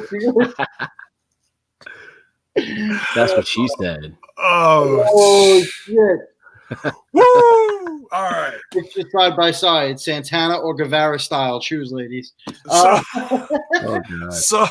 from the Spanish God to the Brooklyn Brawler. All right. So our next thing here is all based around the debut or re-debut, the new season, I should say, of Rick and Morty coming out on Adult Swim. Now, I'm not a big Rick and Morty fan. I know I'm probably going to get some heat online for that, but because I'm just, I'm a little older. I'm not that hip. Do you guys watch Rick and Morty? I do not. I've never seen it in my fucking life. Okay, I thought I was going to get some heat from you guys because I don't want. Okay, so I don't feel so bad. I've never seen it. Apparently, it's really. To me, though. It's apparently a really big fucking stoner cartoon. If only I feel small. Yeah. I mean, I do all the time. I know. That's right. I can't. I would. I still don't. I mean, I don't know. I've never watched it in a day in my life. I have no background whatsoever in that fucking field. All right, well, I don't feel bad at all now. Critical Sting here says, "I'm 19 and I don't know a thing about Rick and Morty, so don't worry." All right. Thank you, Critical Sting. There we go. But it doesn't make me want to go check it out just because it's like, okay, well, they put it over on the show. They did advertise it. Nice little, the cheap plug, Let's also point out that it is the first thing to ever get Trent Beretta to take his headband off. So there is that. Yeah, he looked great in the wig. Yeah. Well, no, and he took his headband off. I mean, even under I think it would have been dope if under the wing it popped up and it was still Trent with Trenty locks with the headband on. But nope, Trent had no headband under the wing. This is true. It was just tied back. And those devious jobbers, they took his wig. Oh my God. Critical Sting says, "I'm 19 and I don't know a thing about Rick and Morty, so don't worry." Right. It's all good, Critical Sting. You're in great company with a bunch of old men. There you go. Yeah. So we got Alex Reynolds and John Silver, who look like they're a legit tag team in the indies. Now, I'm not that familiar with John Silver, but I have seen Alex Reynolds tag plenty of times in House of Hardcore shows with MJF. So it's very interesting. So they could actually be an under the radar signing. I got a feeling they're going to be, and certainly brought back. I got a feeling. Alex Reynolds has been cutting his teeth in the indies for several years. And And don't forget the Apple guy. We got the Apple guy too. Oh, QT Marshall, yeah, QT who's usually just featured on Being the Elite or in one of the Cody, Nightmare Cody YouTube vids. As eating the apple, he's the assistant. He's the one that's always pissing off. He's Brandy's trainer, Sammy, and screwing up his flights and whatever lately. He's Brandon's trainer, Brandy's trainer. Yeah. And yeah, so it's interesting actually seeing him in the ring. It's like for the longest time with the introduction of AEW and Being the Elite leading up to that, I completely forgot that QT Marshall was a wrestler in Ring of Honor, and that he actually was a very good wrestler. He just was never featured. He actually explained it. If you watched AEW Dark last week. You know how they do a wrestler in every episode. Now they've got the from undesirable to undeniable segment on AEW Dark, the one Cody does. So this This week it was MJF, and he was typical MJF. I've never felt undesirable. But last week it was QT Marshall, and he actually explains the story of what happened at Ring of Honor. That Ring of Honor brought him in. They treated him like he was the next big thing. A lot of the guys in the back didn't like it and interfered, and then he wound up getting injured. So he tells the whole story of what happened with Ring of Honor. Interesting. It was a pretty interesting story, but it looks like AEW is going to give him a shot now, so he decided to train the right person in Brandy Rhodes. It looks like AEW is going to give him a true shot. Now, he's probably going to be a jobber. Most of the things I've seen him do is lose. But as a trainer, can you ask for anything better than being a jobber? Because when you train someone, you're training them to look good. When you're a jobber, your job is to make someone look good. So it kind of almost works. Yeah. And AEW is a nice stable of jobbers, right? I mean, you've got the Librarian. You've got QT Marshall. You've got these weird random tag guys. And they can help get some guys wins. The Librarian, those poor people, man. Look, Peter Avalon is lucky to be on TV, and I love Leva Bates, and I love the dynamic they have of one's a heel, one's a face. So I think it's good. Yeah. No, I mean, I'm saying they're getting over perfectly, but every time they come out on TV, someone fucks them up. Yeah, goddamn jobber. Yeah. I'm just glad someone finally signed Leva Bates, because ever since the no, what's interesting about Peter Avalon, though, is he also owns a wrestling school and is also a trainer. So you can see the jobbers that they're bringing in are actually really experienced guys that have a lot of acumen. They've been cutting their teeth for a while, yeah. And they're using that to kind of get younger guys over, which I think is really cool. Yeah. So this was quite the comedic yet very fun wrestling match between Best Friends and Orange Cassidy in Rick and Morty attire. Yep. Versus Alex Reynolds, John Silver, and QT Marshall. Man, so it's like, yeah, every time we see Orange Cassidy, we see a little more of his athleticism. It's not just the guy with the shades, with the hands in the pockets. We're seeing a little more in-ring action every single time. And I think this was, man, the way he kips up and then just flies around with the hands in the pockets. It's like, oh my God. With what he's pulling off with his hands in his pockets. But I almost feel like this match was a means to an end. Yes, obviously it promoted Rick and Morty. Yes, obviously it got Best Friends another win. But I think what happened after the match was more important than the match itself. And that was the reason why the match happened, if that makes sense. Well, yeah, and they got the win. Now, I don't remember what you said, what happened afterwards. So after the match, there were fans by ringside. I forget, the Bucks came out for some reason, or was that after the Elite? Oh, that was after the Elite match. Never mind. I'm fast forwarding in my own brain. We'll come back. Maybe it was an ends to a mean of all those Rick and Morty masks that later came out into play. Yeah. But, you know, I think it was, look, the match was decent for what it was. It got Best Friends a win. That's all that matters. Best Friends needed the win after the Bucks lost because wins and losses matter. So did what it was supposed to do. And they're also keeping track of. I'm sorry, what, David? That the match didn't do nothing for me. I wasn't paying attention throughout the match. I only watched literally the Orange Cassidy segment because I get a pop every time he does little fucking kicks. Oh yeah, to the side of the.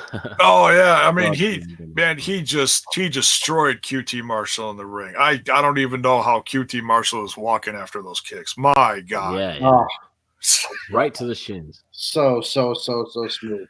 Just broke his damn shins.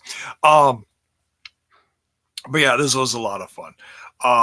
So next we've got the ride, the rest of the ride for Tony Schiavone and Cody, and we talked about that a little bit already at length. Coming to the contract signing, out comes Jericho, and Will someone tell me where I could buy Jericho's jacket? By the way, because Yes. that thing was amazing. I said this. Yeah, I shared that on Twitter as well. I was like, man, that pumpkin That suit shit was jacket. over. Jericho, man. Jericho can find and make something out of anything, and that jacket made me want to put it on, drink a little bit of the bubbly, and have some fun tomorrow night. Probably the ugliest thing anyone else, and that dude made it look sexy. He is just a rock star. Absolutely. His hair, though, that's Yeah. his hair made it look cool. It made me cry a little bit because I miss my hair. You know, I just I was like, oh man, his hair, his jacket, just everything. Just I want to be Chris Jericho. He'll be there soon. I want to be Chris Jericho someday. I want to grow up and be Chris Jericho. All right, so we got Tony Schiavone arriving with Cody. They sit down with, I didn't catch the young lady's name. I think she's been at the contract signings before. I don't know her name. Yeah, she's part of the office crew. I think she's the attorney. I forget her name. Ah, yes, the official, the attorney. Yes, of the Jacksonville Jaguars, aka AEW. So they signed their stuff. They signed the contract. Jericho does some shtick, and he's like, "Yeah, we could do the whole table flipping thing, like we've seen a billion fucking times before." He's like, "But no, we're gonna put over the he's like basically saying what so many fans are thinking. So it's kind of interesting. Tony Schiavone. What's that? He called him Tony Schiavone. He said something Schiavone. I forget what the word before it was, but he was. Oh yeah, mispronouncing Schiavone. Yeah, that's funny. Schiavone. Yeah, he's always doing shit like that. It's hilarious. Classic Jericho, yo. Oh, he's always gold. The guy can't do any wrong right now. And I think the thing I like the most about this angle is the thing that Cody had pointed out in interviews he wanted to avoid. Cody does not like bringing his blood family into wrestling in any way, shape, or form or capacity. So he normally doesn't like when people talk about Dusty. He normally, like when he found out when he told Jericho, he said it, I told him not to talk about Dusty, and yet his generation feels that to get heat, you need to talk about Dusty. And yet here we are, we do a whole segment talking about Dusty after Jericho had kind of injected him, and then the next piece happens, which if you're going to look closest to Dusty, you're going to find Dustin. Yep. So they signed the contract. Cody reluctantly shakes his hand and then brings him in, and they quietly say some stuff to each other, and all of a sudden, directly in the background, the Spanish God himself with us, he's got the probably the iPhone Pro going here. He loves taking selfies. He's like the Tyler Breeze of AEW. Yeah, he's like, "Hey, is this thing on? Is this thing working? Hey, I wanted to show your attention on something over here." And then he puts the camera on Jake Hagar destroying Dustin Rhodes, and actually ends up putting him into the trunk and putting a dent this big, the size of Dustin Rhodes' head, into the car, and then breaks his arm in the door. Just absolutely just point something out here that was my favorite part of the actual segment. Yes. Yeah, the breaking of his arm was magnificent, but the low blow before it was even a nicer touch. Oh, see, I missed the low blow. Everything happened so fast. Follow what happened in Bellator last week. Jake Hager lost his match by disqualification because he actually hit 2 low blows on the no contest. I heard about that. Yeah. He hit 2 below the belt shots on his opponent. So what does AEW do? They work it into this angle, and he hits Dustin with the low blow before he puts his arm into the trunk. So that is very well done. Tremendous. Absolutely tremendous. Yeah, so this was a classic beatdown, and that's fine. I loved it. It puts more heat on the whole crew. I actually think the person that benefits the most from that segment too, and it would have been great if he sparked an American Rebel cigar. But I think the person that it benefits the most from that was Jake Hager, because it continues to establish him as a beast and the enforcer of that crew. The monster without saying a damn word. Yep, he has not said a word yet on AEW TV. And he's not had a match either. And Nope. He's still over. Yep. Well, because he's the big WWE guy, the new acquisition. But I think the thing that's different here is when you looked at Jack Swagger in WWE, you never thought monster. You thought cocky guy. You thought maybe mid-carder at best. He has been presented as a main event talent, and he has been presented as a beast among normal-sized men, which I think is pretty cool. Yeah. Go ahead, David. What I don't like about the big dudes nowadays is that I feel like every fucking big dude needs to go into MMA to prove that they're, big and bad. So fucking Brock Lesnar, Bobby Lashley, Batista, Jake Hager, So CM Punk went into MMA not to prove that he was big and bad, but to prove something to himself. I think the part you're missing, Dave. Yeah, but I actually am. CM Punk didn't come back to wrestling. My brother-in-law, he will. It's coming. Yeah. My brother-in-law is actually really good friends with Jack Swagger. They grew up together. True story, Jake Hager. Mm-hmm. I think Hager is a tremendous athlete, period. And he was a collegiate All-American wrestler, the All-American American. He is really that tough. He is a good wrestler. And what happened is his WWE run didn't work out so well for him, right? He had to leave. And after he left WWE, he was looking for options. He immediately wanted to do MMA. Now, the thing is here, when you do MMA, that takes away your wrestling schedule, but he was never a guy that wanted to stop wrestling. So I actually read an article from him the other day. What he's doing now is his training regimen used to be like Wednesday through Saturday or something like that. And now he's just moved his training schedule for Bellator back a day, and so that he can incorporate that one day a week for AEW. And if you look at it, Britt Baker is essentially doing the same thing. She just keeps her dental practice closed on Wednesdays, right? This flexibility allows for people to have that extra thing. So I wouldn't look at Hager as trying to be a big, bad, tough guy as much as he's leaning into what he naturally does. You know what I mean? Right. Oh, yeah. And I think a lot of people forget that. He did come from the collegiate, yeah. I'm all for him being in MMA. I don't have an issue with it. But, it's just a stigma behind every fucking big dude that you see, is part of MMA somehow. Yeah, but Hager, but the weird part is, if you look at Luchasaurus and Hager, about the same height, right? If you put Hager in WWE 5 years ago, he's not the biggest guy in the room. The thing is, you've taken this guy that wasn't the biggest guy in the room and put him in with a group of guys from the indies who, yes, agreed, Brandon. And put him in with guys in the indies, it makes them look much bigger. Oh yeah, because it's just a different looking company, dimension wise, looking at all the different size wise, yeah, all the different bodies in the company, yeah. So great beat down on Dustin. Dustin sold the hell out of it. Oh yeah, he did.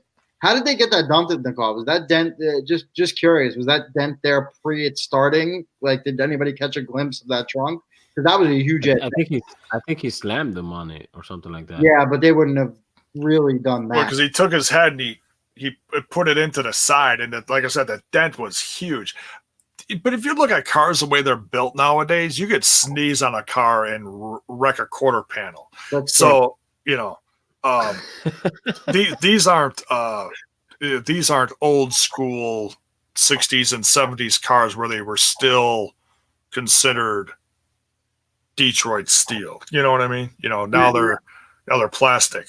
Jay, I think another point that is really important to note is last week we got like a pretty silly beatdown. We got Cody coming out on top, shoving Jericho's face into a tub of Dippin' Dots. and this week we got Dustin getting seriously injured. So I think it made the angle a little bit more personal. Yeah. And it made the angle a bit more intense as well, which I like. Yeah. Oh, they definitely got their revenge. And yes, absolutely, definitely made it personal. Great segment. But let me just clear something up to Brandon and Sting. It's not that I don't like that they have a background in MMA. The thing is that we have a lot of wrestlers, right, who were collegiate wrestlers who didn't do anything with MMA in wrestling first, then go back, then they leave wrestling, they go to MMA, then they come back to wrestling. And what I have an issue with is personal life choices.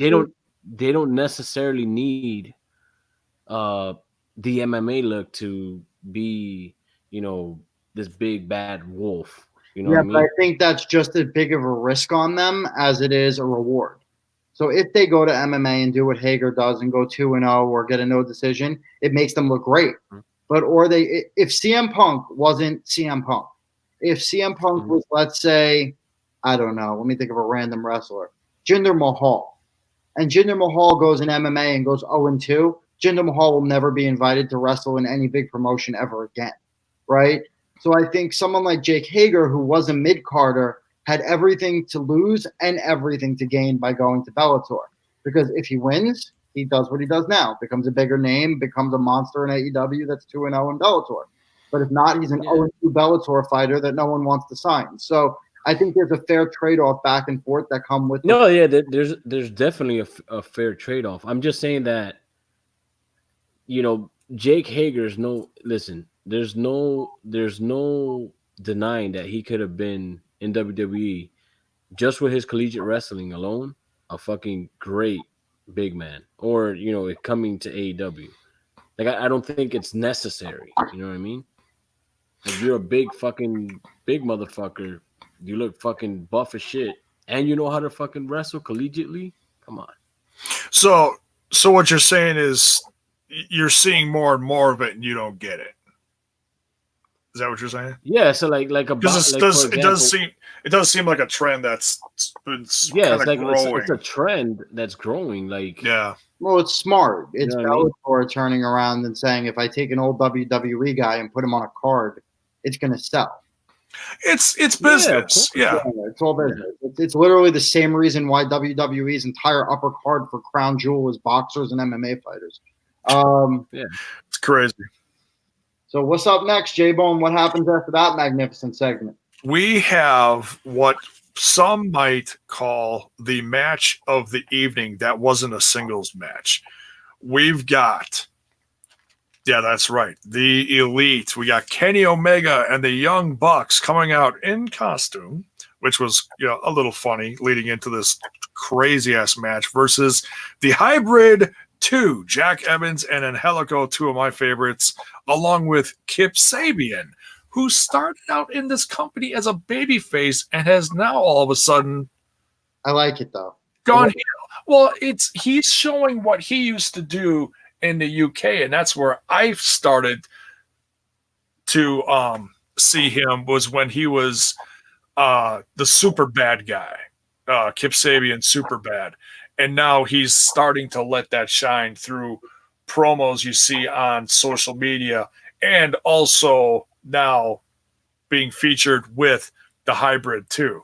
So I got a question for you guys there on this one.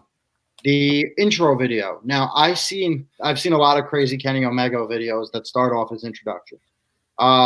Today's video was very reminiscent to me of the Wrestle Kingdom match that he had with Tanahashi right before the match, where they had this whole video about him reuniting with Ibushi and him losing and losing and losing, and he has to take down Tanahashi in order to whatever. This video was odd because it was like talking to him. It was like, hey, cleaner. And then it spoke to him. Like, I was paying close attention to this. It showed what looked like a New Japan Lion, but a little bit morphed. And it was showing Ibushi. It showed all of his friends. One of your friends is gone. Now all of your friends are going to be gone. And it showed all the elite turning into zombies. And then it randomly showed put a sock in it and threw a sock into the lion. And then Kenny came out in the skull costume. But between what's been going on and being the elite with Kenny's whole demeanor and his whole mindset, Nick and Matt telling him they want him to be the cleaner, there was something really weird about this and foreshadowing about this video that I'm not really sure if it was meant to just have a Halloween meeting or a deeper meaning. I think we got to wait. I think we just got to wait because it could certainly be both, because it was very Halloweenish, very like, oh, no, there's zombies, and then that's very Halloween theme. I got to go back and watch it because I missed half of it, because usually I don't pay attention to the entrances that much. But this one in particular certainly did have some extra, oh, what the heck was that? You know, because I glanced up a couple times and I saw the zombies, and then I saw the sock, and I saw some other stuff in between. Yeah, it was certainly weird. David, what did you think about these? I didn't catch the I caught the match. I didn't catch the entrance. The entrances. But yeah, I'd certainly go back and watch it. It is bizarre. Yeah. I am for sure. But yeah, there is some definitely something brewing with Kenny, and I'm not gonna be. I won't be surprised if they do something with Kenny and Moxley. Like not as, you know, them going at each other, as them uniting and becoming maybe a tag someone team. threw out an interesting concept. Oh, down the road, you're saying? Yeah, interesting. Because I agree with you, by the way. If you start thinking about the changes that are going on with Kenny, how he's losing his mind and basically becoming unhinged, you know what I mean? Well, someone threw out a really interesting concept the other day. They said, if you notice, what they're essentially doing is they're breaking up the original elite that came into the company. And they've sort of been doing it on BTE a little bit. But if Kenny breaks free from Nick and Matt, Cody seems to have this nightmare family having his back a little bit more, which is MJF, Dustin, DDP, right? His wife, yeah. His wife. So Cody's got a little bit of a different backing right now, and the Bucks come out from time to time or whatever, right? Then you've got Kenny, who they were begging him to be the cleaner for their matches. You've got Hangman, who looks like he's on his own world. I actually saw an interesting theory from someone that I think would be magnificent. What if Marty Scurll shows up at AEW with Brody King, and it's Brody, Hangman, and Marty as Villain Enterprises, since Marty owns it? Would be incredibly interesting as well. But I think they are trying to get away from the concept of necessarily the elite, and breaking them up might be the smartest idea for the beginning of the company. Maybe they reunite at some point, but just while they're trying to establish everybody as individuals, it may not be the worst idea. Sorry for that segue, but oh no, that's all right. It could be all leading to something like that. Yeah. Yeah. Eventually, it seems like there's something is going on, and the ones who I feel who are falling off the face of the map are, you know, the Bucks. The Bucks are within the. Yeah.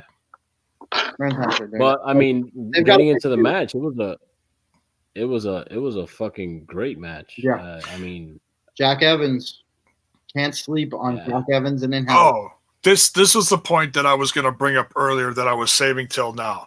I never knew how much till now this episode that I wanted a Kenny Omega versus Jack Evans rivalry. Oh my God. It looks great, didn't it? Oh, and we got just a piece of it tonight. And I think even the Bucks with the team having the Dynamic 2 versus the Bucks, also a fantastic show and display. However you slice it, you had 6 guys in the ring that can all really go.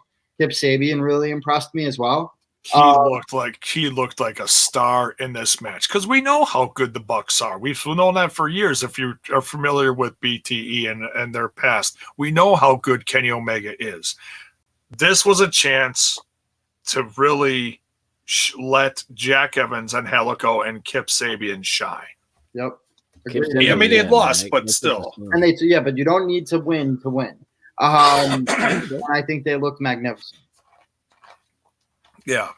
And then after the match, after the win, excuse me, Young Bucks high-fiving fans on the way back to the locker room, get caught off by some fans that grab a hold of them, which is, you don't expect that from fans. And like, if you blink, you miss it because it's like, whoa, what's happening? Some fans in masks, the Rick and Morty masks from earlier, reveal themselves as Santana and Ortiz. Which Nick was very happy that they were wearing his Young Bucks t-shirt. Another play to being the elite. But they did. But actually, they just dropped another shirt that's magnificent, and of course, I bought it already. Fucking hell, dude! It is Merch Freak. It looks like the Chris Angel Mind Freak shirt, but it's Nick Jackson standing there like this with all of the merchandise flying out at him. I tried to tell him that I'm the embodiment of Merch Freak, and he's no longer allowed to use it because I have a trademark. But truth be told, he was playing into his BTE skit, and then again, Santana and Ortiz poke their heads in again and get themselves seen yet again on this episode of BTE. They're these little sneak attacks, and the emotional thing, amping up the crowd against the Rock and Roll Express. These, featuring them throughout the show like this, and not through super long segments. It was just, oh, boom, they got this attack, and oh, boom, we saw them again. Yep. It's it's reminding the folks that, hey, yeah, the tag team tournament is done. We got this over here that is just as important, which is why the Bucks got taken out of the tournament, because they had bigger fish to fry. And to me, what would make sense to make this a bit more high stakes, because it is high stakes. It's elite inner circle, right? But what I would do is make this a number 1 contenders match. Brandon has an interesting. He said that. I saw that one earlier. It isn't. I think they will do it. I think it would be great. They should do a 6-man title, but it'll be different.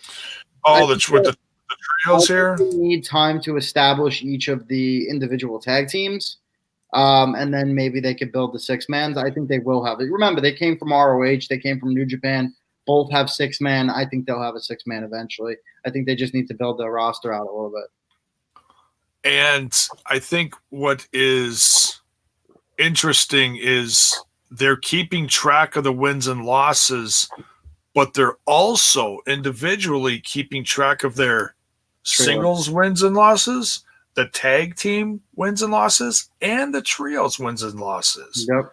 Interesting. So we record too, which is interesting. So we certainly could see another championship down the road, but I know they don't want to overload the company with, they're building everyone's worth in the company right now, and it's like, okay, one thing, let's conquer this, let's make the stars and then make them go for something. But they got the initial championship, so that's what's important for now. Staples next will be a mid card, because guys like Darby Allin and Hangman and all those guys need something to fight for.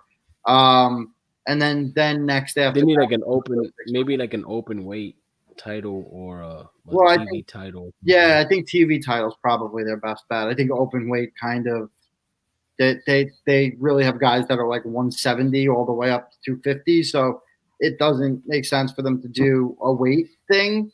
That's why I think it's the AEW World Championship and not the AEW World Heavyweight Championship. But I think that they could also potentially do a TV or a US or whatever. To me, I would say TV in the US doesn't make sense. I think the PMP Bucks match should have an implication for number one contender for the title, though, because and I would want PMP to go over and take the titles off SCU because, and I love SCU, but I think there's a lot to be said about a heel tag team like PMP with Jericho as the world champion. I would like to see all of them draped in gold. That's what I'm saying, like Undisputed Era kind of right now. Yeah, and I would say I would like to see MJF in that group. I think you might get that, honestly.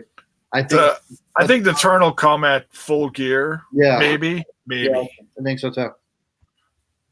Because right now MJF is over as hell, and he's proven his loyalty to Cody. So when you least expect it, when he needs him the most, you need that support from your family and friends at Full Gear. Well, and here's the weird part. There's an implication that's being overlooked with that Cody match that no one's really talking about. So they're really highlighting the fact that it's a 60-minute match, and should 60 minutes go over, a panel of judges will make the decision in ruling. Now, I had a theory yesterday I put up on Twitter where I said, imagine Jericho gets to pick all three judges. And Cody said something to the extent of, well, I know that I'm going to have to beat him in 60 minutes so that it doesn't go to the judges. So my thought process here is... never let it go to the judges. Well, you never let it go to the judges, but imagine Jericho's picking the judges and the judges are actually like Swagger, Guevara, and PMP. What about... God. Maybe they could have... what's his name? Tully be one. Well, I think they had an issue with him. Mix. I think they would bring in legends to be the judges, probably, but it's still. I think there's something more to that stipulation for Cody to have to call out that he doesn't want it to go to the judges. It also makes it feel like, because I've said this from day one, that they want the wins and losses and the wrestling aspect of the show to make it feel more like a sport. Yep. And they've done a good job of that. So the next segment, Jay, if I'm correct, is we have the tag team title match. No, there's one more right before that. Oh, Mr. Librarian. We touched on it, but yeah, we'll just briefly go over this again because that's worth talking about. Yeah, it is. We have, and I'm talking about. I'm watching the clock as this is going on, and I'm like, okay, like how much time are they going to save for the tag team title match? Because you want to give them a decent amount of time. They ended up giving them approximately 15 minutes, give or take a little bit. So I was fine with that, but I'm like, you don't want to cut it any shorter than that because then it's like, okay, then you felt like the timing of the show was off and something had to be rushed at the end. But I felt like everything timed out okay. So the librarian comes out with Leva Bates, and I'm like, okay, I don't know if this is a match, but they need to start hurrying this shit up. Yep. So he gets out to the ring, and he's telling the crowd to shush. And right as he's just about to get into his shtick, Mox's music hits. And we start seeing him come from the back, come through the crowd, and he's amped up, and he just destroys the librarian and makes very short work of him. Grabs a mic and cuts just an amazing, uncensored, frothing promo. The promo, it's the promo you wanted to come out of Dean Ambrose's mouth for like 6 weeks. I haven't heard it, but I didn't hear what he was talking about because what were you doing? I was doing something. No, I had the TV on mute. I was doing something else. And you started to sound like Sammy Guevara. I didn't have to see your match. I didn't have to hear your match. I knew it. It looked good. The promo looked good. I didn't hear it, but I saw it. From the facial expressions, you see, that is what I was talking about. That Hangman needed in his more of that you know, a little more of the facial expressions. Yeah, a little more emotion. All right. I think you're going to get that from Hangman But in I the didn't. future, but it's right now he's going through some Yeah, shit, he's and developing and yeah, he's going through some shit and that'll be the build but of his character. But like I was saying, like you see, I didn't have to hear Moxley's Oh yeah, you did. Moxley's Oh yeah, you did. no, but yeah, I didn't hear it, but I didn't have to hear it to see the emotion that he had on his face. To know that it was You know what I mean? good. I hear you. Okay. Yeah, to know that it was good. I see what you're saying. Because now I'm like, fuck. Now I want to hear what he's saying. You know what I mean? Yeah, it was one of the best parts of the whole night because it's the true unhinged Mox that fans have been dying. Besides just his in-ring stuff in New Japan leading up to AEW's debut and all that, it's really, yeah, it was great. It was the non-PG version of what we saw at its highest in the WWE. Yep, and I think again that emotion of what we talked through earlier really came through. The fact that he wanted to legitimize himself, and they're taking that away from him. So if they're going to make him a sideshow attraction, well, then you better be prepared because Kenny Omega is going to die. That's basically Kenny Omega's dead. Kenny's really going to have to. I think Kenny loses, man. I think he loses that Full Gear. It's hard to say because they're really two different beasts. They really are. I mean, Kenny's. I think he loses only for the fact, only for the fact that this whole shit that's going on with Kenny.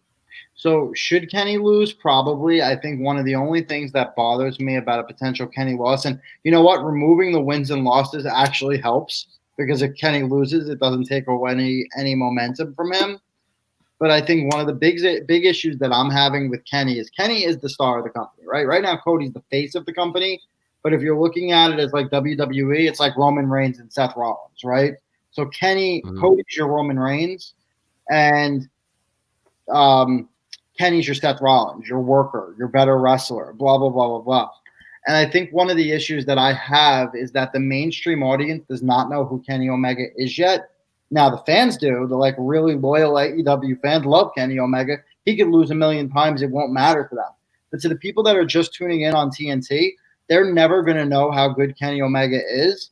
And he's just going to be this guy that continually loses the big stars from WWE. So far, he's put Pac over, right? And that's something I don't think he should have lost to Pac. I don't think he should have lost to Pac either. But again, they're trying to build Pac. I can't believe we got that match on TV. Yeah. So my question becomes, what's more important? Is it more important that the WWE fan that is now tuning into AEW sees Dean Ambrose beat Kenny Omega, someone they don't know? Or is it more important that Kenny Omega beats Dean Ambrose, the guy that they don't know, legitimize? I think a win over Dean Ambrose legitimizes John Moxley legitimizes Kenny Omega more than a win over Kenny Omega legitimizes John Moxley. Interesting. Okay. To the mainstream, it's going to be to the mainstream audience. I'm not talking about to the loyal AEW fan. I'm talking about to the person that's just coming over from WWE right now. They know who John Moxley is. They don't know who Kenny Omega is. So if Kenny Omega beats John everyone Moxley, knows who Kenny Omega is, man. That's bullshit. That's not true. I think people that love you think that no one from WWE knows who Kenny Omega is? I think the average Joe fan. Seth Rollins doesn't. He's a minor leaguer. No, I think the average Joe fan that doesn't follow anything but WWE does not know who Kenny Omega is. Maybe he's heard the name, but that's about it.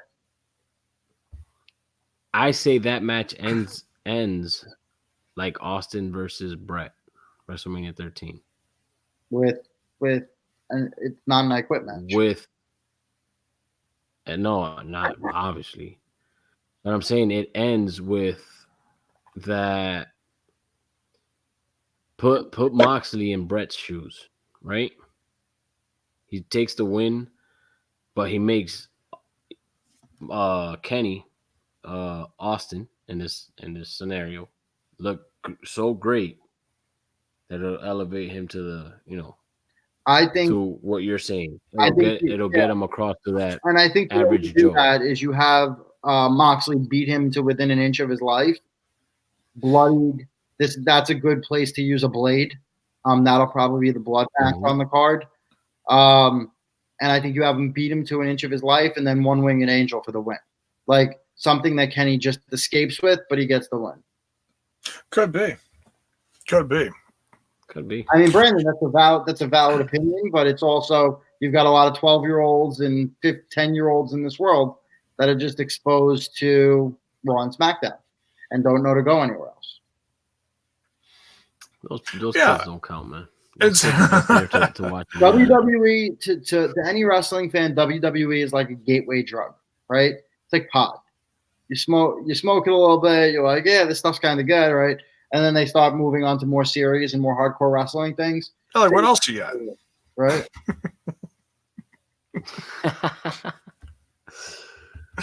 Yeah. Oh yeah. We'll have to find out in 2 weeks, right? What'd you guys think about that tag match?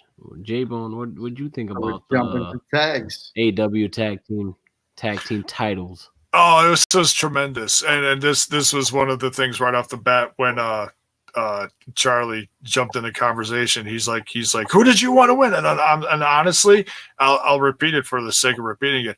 I didn't care who won this, just because I was just excited to see the match. Yeah. I didn't really feel like either team needed it more. I was a little.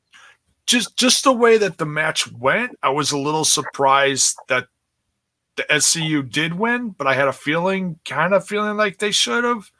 I felt like, because just looking at the episodes and the pay-per-views leading up to this, you see how important SCU is to the company. They really get the crowd fired up. They really have the fan base behind them. They're a very strong point to look at in this company. Not that the Lucha Brothers aren't, but I feel like to some fans, maybe, like, I know how good they are because my introduction was 5 years ago in Lucha Underground when nobody knew who the hell they were. And I've seen them grow and get that North American continent fan base under their belts and hold on to it and not let go. And now they're thriving in AEW. And it's so great to see. But I feel like they've still got a little more to climb for certain fan bases. But I feel like the right thing was done here. If that makes any sense, by making SCW SCU, yeah, no. SCU, excuse me. Like they're their own company. SCW. No. Well, if you look at, I mean, Jay, if you look at the long form narrative being developed, even with this individual win, right? First off, I think SCU winning balances the company, right? Phoenix is a damn ninja. Yes, he's unbelievable. That move where he ran across the top rope, and I was like, how did he even do that? And then kicked the shit out of Kaz. I popped for that one. Me too. Big time. Honestly, the entire crowd popped every single move. I just kept hearing every time. And wrestle forever, and they only got 15 minutes. But the two things that are takeaways. Go ahead, Charlie. The two things here that are takeaways for me are, one, this balances out the company. You have a now heel heavyweight champion and a face tag team champions. The other thing here is, if you actually watch the story, it makes complete sense. But is SCU really a? Yes, SCU is not really a. They're 100% faces at this point in their career. Yeah, hell no. Their worst town. I would say they were heels. No, dude, this is the worst town gimmick. Is so over that it's one of those things that was supposed to be heel that turned face. It's their faces. Kazarian, Sky, and Daniels are faces at this point. Now, this is the most interesting thing to me that if you watch the story, is actually incredibly interesting. If the Lucha Brothers don't take out Christopher Daniels, does SCU still win that tournament? because it was Scorpio Sky that came in enraged and beat the Best Friends. And it was Scorpio Sky that won with the roll-up and won them the tag team titles. So if it's Christopher Daniels, do they even win? So basically, if you watch the story as it developed, the Lucha Brothers fucked themselves by taking Daniels out of the equation of the Team SCU. So they got they got the guy who wasn't ready for it and ended up being the guy that won. Yeah. Go ahead, David. What was the mix up at the end? I feel like, you know, like something fucked up or something. You know that Scorpio got the roll up pin, you know, for the 1, 2, 3. It made it feel like they were like confused about something. That's how you were supposed to feel. Oh yeah, because you were supposed to expect the finish from Pentagon and Phoenix, the stomp onto the driver, and that's their finish. So as soon as Kaz came back from the dead, from that devastating, can't say it with a straight face, the devastating drop through the table where he connected with the cement floor. They made a point to saying that the cement floor stopped the fall. It was like that was great. It's like, oh, thank God for the cement floor. Yeah. Wait, what? I thought he was legitimately injured though, because there was a chair right behind where he fell on the table, like where his head was. Kaz does a great job itself. So at first I thought, I was like, fuck, he hit the back of his head on that, probably one of the things on the chairs.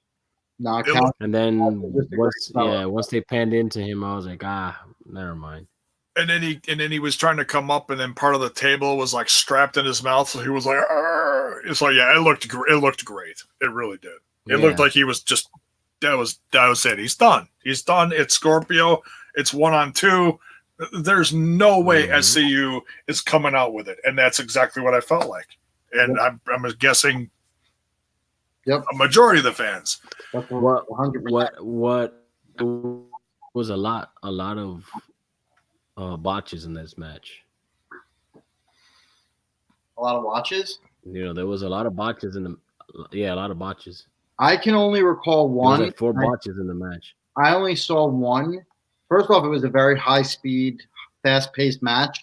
So even if they're like that match was at an intensity level of 1,000. Like even if there was 5. No, and it wasn't even when they were doing the high-speed thing. There was 2 points in the match where it was Pentagon, I think, on the apron, and Kazarian was on That's the only botch I recall. That's the Hurricane Rana that Kazarian botched. But I think the announcement played off well. Before the Hurricane Rana, I guess this kid was supposed to take a punch or something. And Kazarian threw a punch to it was right before that whole sequence with the Hurricane Rana. He threw a punch to Pentagon, and Pentagon, like, I don't know if he was supposed to take the punch or what he was trying to do, but it just looked fucking horrible. Oh, like someone reacted off or something. Okay. Yeah, they totally reacted off. And then there was another particular scene where they were outside on the floor, and I think Pentagon went to kick Kazarian or something like that, and like completely missed the kick. And then Kazarian still sold it, like he kicked him, but he didn't even touch him. Oh yeah, there was a few moments like that. Yeah. But it's little shit. It's little. Yeah, it's little stuff like that I say you're going on last for the fucking champion, the titles. Yeah. You know, those things should be. Well, and I think it's just a question of The Lucha Brothers move at a rate that I've never seen any tag team move in the history of the planet. I would say they're even a level higher than the Bucks, and it's hard to really keep up with that. Yeah, there's not many teams that could go 100 miles an hour like that, man. The Bucks can, and when I saw them wrestle, live, the two of them wrestle together, it was like magic. It was beautiful. I thought the Bucks were dead, but it was beautiful because those two teams could keep up, and a team like Private Party could keep up. But a team like SCU is also fast paced, but they haven't wrestled each other much. It takes a little while to get used to that. Yeah. They're a veteran. They're a veteran team. I'm just saying. That type of, they should have at least not. They could have kept it at 100 miles an hour, fine. But there were certain, points in the match that they needed to tone it down. Maybe not at 100, but at 90. You know what I mean? And that's part of working with them that you get over time, I'm sure. I'm not defending them, obviously. Yeah. They botch. But I think overall the match was still stupendous. It was fantastic. No, it was a great match. So I could overlook that because the body of work was better than the parts. Yeah. I will say this. Done before? Uh-huh. No, I was just saying some of that shit I've done before. Yeah. Yeah, I mean it was a great match. Don't get me wrong. I just like to nitpick shit. Like I said, and I'm gonna have Pentagon show up at your job and just stare at you all day long. And do one of these. I wouldn't mind. And every time you botch some sort of paperwork, I'm going miedo. But I would say this: if there's a fucking title that I'm buying from AEW, it's those fucking tag titles. Yeah, that's how much I like them. Oh, they'll come. They'll have a whole toy line within the next year. Oh yeah, especially the interior of it. Oh my god, with the fucking snake skin! Holy fuck, dude! So now we finished the show, but before we close, I want to take a step back, and this is something I'll probably want to cover on the 2 count at length. But I want to talk about 2020 because it's a very interesting year, and not just because it's beginning of a new decade. We're going deep, but I'm stepping into 2020 because this week there was very interesting news coming from a Randall Keith Orton, who looks like he might be very interested in making a Jon Moxley-esque jump to a hybrid deal with AEW and New Japan. He's now alluded to the fact that he'd love to wrestle Will Ospreay.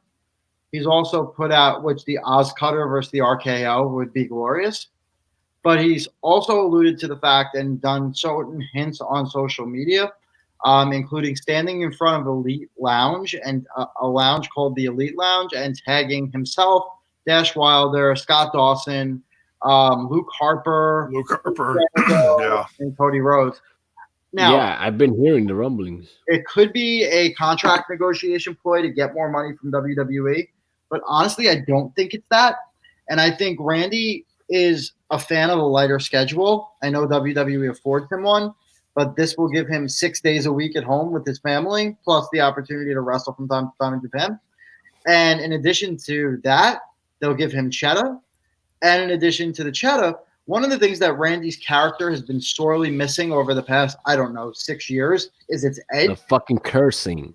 He had his edge. No, it's not even the cursing so much as it is his complete edge. They took his punt away. They took away everything that made him like the sadistic, maniacal person, and they left him the Viper only by name. I think there's a chance if he goes to AEW, maybe he'll be the Serpent because maybe he won't be allowed to use the Viper.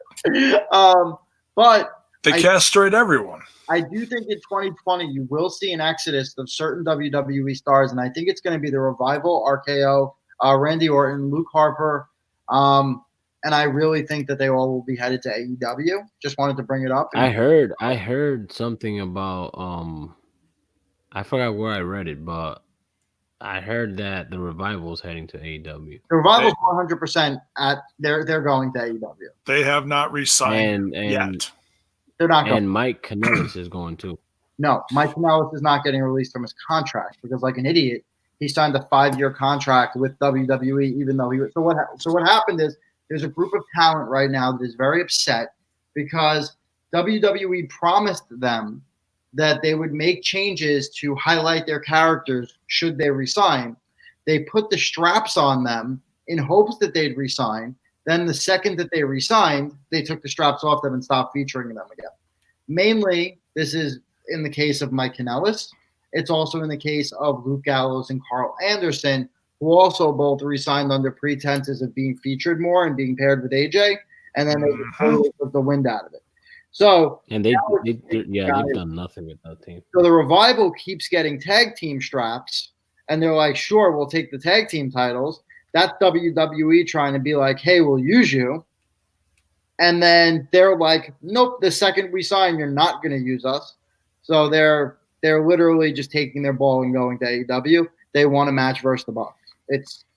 And God help AEW's tag team division when the Revival does go there, because you'll have the Revival, you'll have the Young Bucks, you will have SCU, you will have the Lucha Bros, you'll have PMP, you'll have it's already stacked. It'll be Yeah, I don't know. I almost see them doing something else. Because there's more options out there now. I mean, you see people choosing to feature themselves in a company like NWA. You see people choosing to go to a company like Impact Wrestling. It's your flavor almost. But, you never know. I mean, I think a lot of people assume AEW, but all I say is don't assume yet, because there are more options out there that you never know what people are actually going to itch for, what people actually want to get out of their wrestling career. Do you want to, wrestle in maybe slightly smaller venues and build a unique audience base in a company like independent in Impact Wrestling, or even Ring of Honor, who's hurting right now? You just say that they're hurting, or do you want to go for the big money and the shorter schedule like AEW? You never know what people are going to really go for. I think Randy and Revival are 100% AEW. I have no doubt in my mind. Those three guys. I would love to see Randy. I think he's they're the only ones that are going to have the money to pay Randy the money that Randy wants. Secondly, the Revival wants to be in a division that features tag teams, and currently AEW has the best tag team wrestling on the planet. They're solid, yeah. That I agree with you. The NWA is very old school, but I think they like being old school in a group of new school versus old school and old school. I think it's like, we are the throwback. To go and give me a company that's the throwback is a little challenging. Give me the Revival and Jim Cornette as their manager, any fucking company, and that would be fucking, bro. I'm telling you, the entire fucking wrestling community will burn down. Well, it's not going to be AEW then. I'll tell you right now. Maybe in MLW, it's not going to be AEW because Jim Cornette will never be affiliated with AEW as long as Orange Cassidy's there. He's said a lot of good stuff about AEW, man. And that's the other crop that's coming up, by the way, that you have to look at. It's not just the guys that are leaving WWE. Like Tony Khan talks about how 2019 was the perfect storm because all these great guys were coming out of their contracts at the same time. You now have a group of guys from WWE who might be even bigger coming out of their contracts, but you also have guys from Ring of Honor who are pretty massive and talented. You have Bandito, you have Rush, you have Marty Scurll, you have Brody King, another flock of guys from ROH that will probably exit the company and move on to greener pastures, whether that be NXT, AEW, Impact, whatever the case may be. I've heard Taven staying. Taven is staying because who else really wants him? I love Taven, but, first off, Taven is loyal to Ring of Honor. Second of all, he won't go to AEW because he hates the Elite. I don't think WWE wants him. So literally, that what's Impact or Ring of Honor. Let me just answer Brandon's thing, and then we can end on that if you guys want. Okay. You know what's really sad, Brandon? It's not that that AEW's tag team division is already better than WWE. what's sad is that WWE, right? What's sad is that WWE gives us the Raw Tag Team Champions in a fucking match against the Chicago Cubs. That's what's sad. Yeah, I mean, if you look at That is what's killing the tag team division in WWE. That's what's destroying their viewership.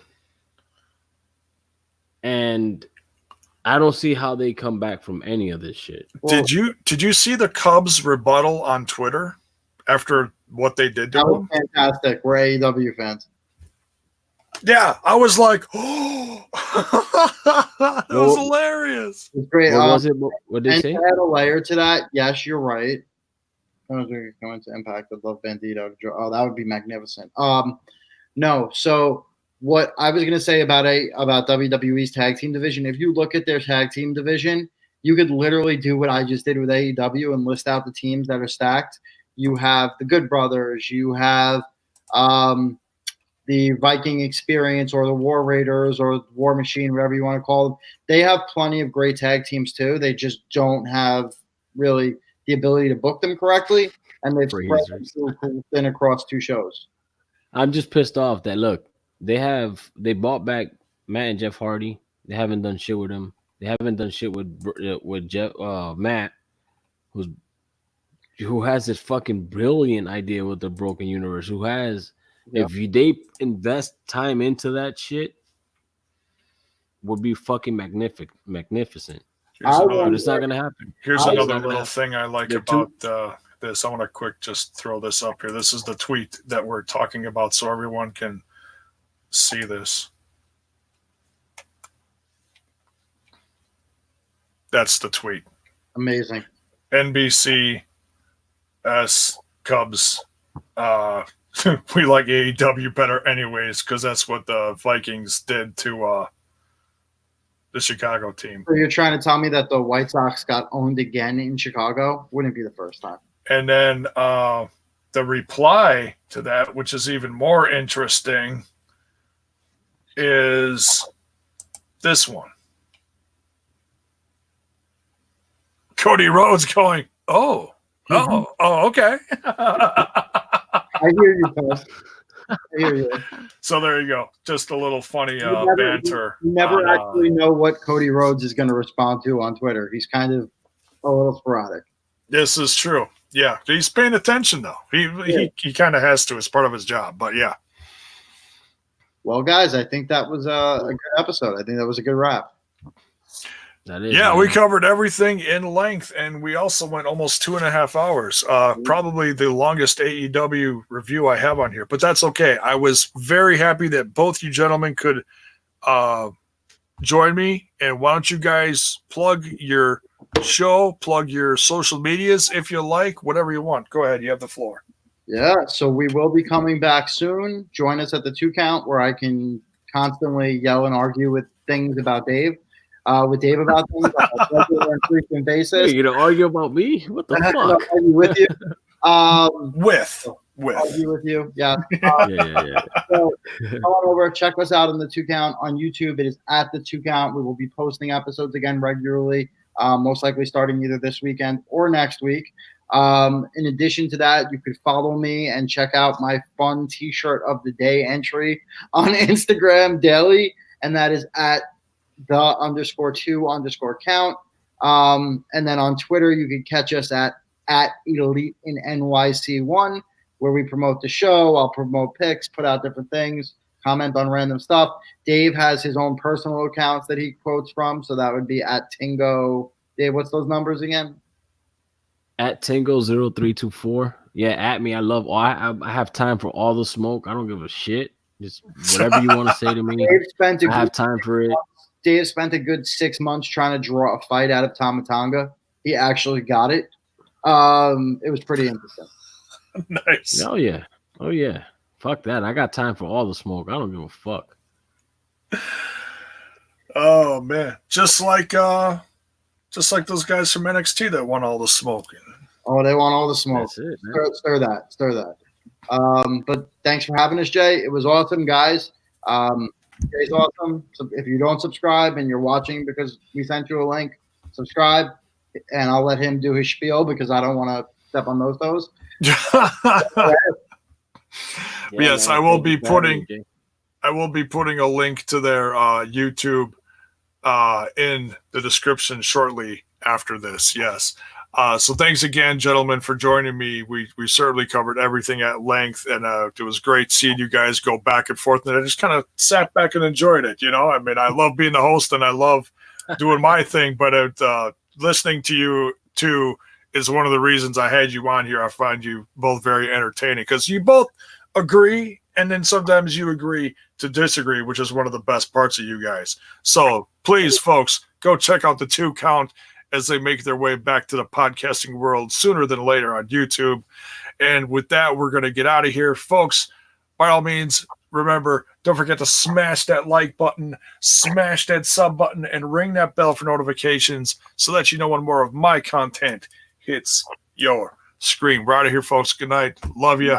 Good night, guys. We will be back tomorrow night. I shouldn't say we. Yeah, I don't think you guys will be there. But the TNI guys, the Total Nonstop Impact Podcast guys, will go live tomorrow night with a special guest in the nurse.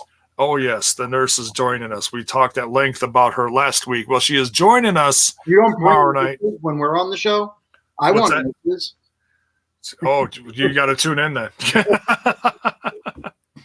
The nurse will be joining us in discussing the first episode from Impact Wrestling on Access TV, their rebirth to this whole new fandom we call pro wrestling fans. So tune in for that live tomorrow night, 10 something o'clock-ish.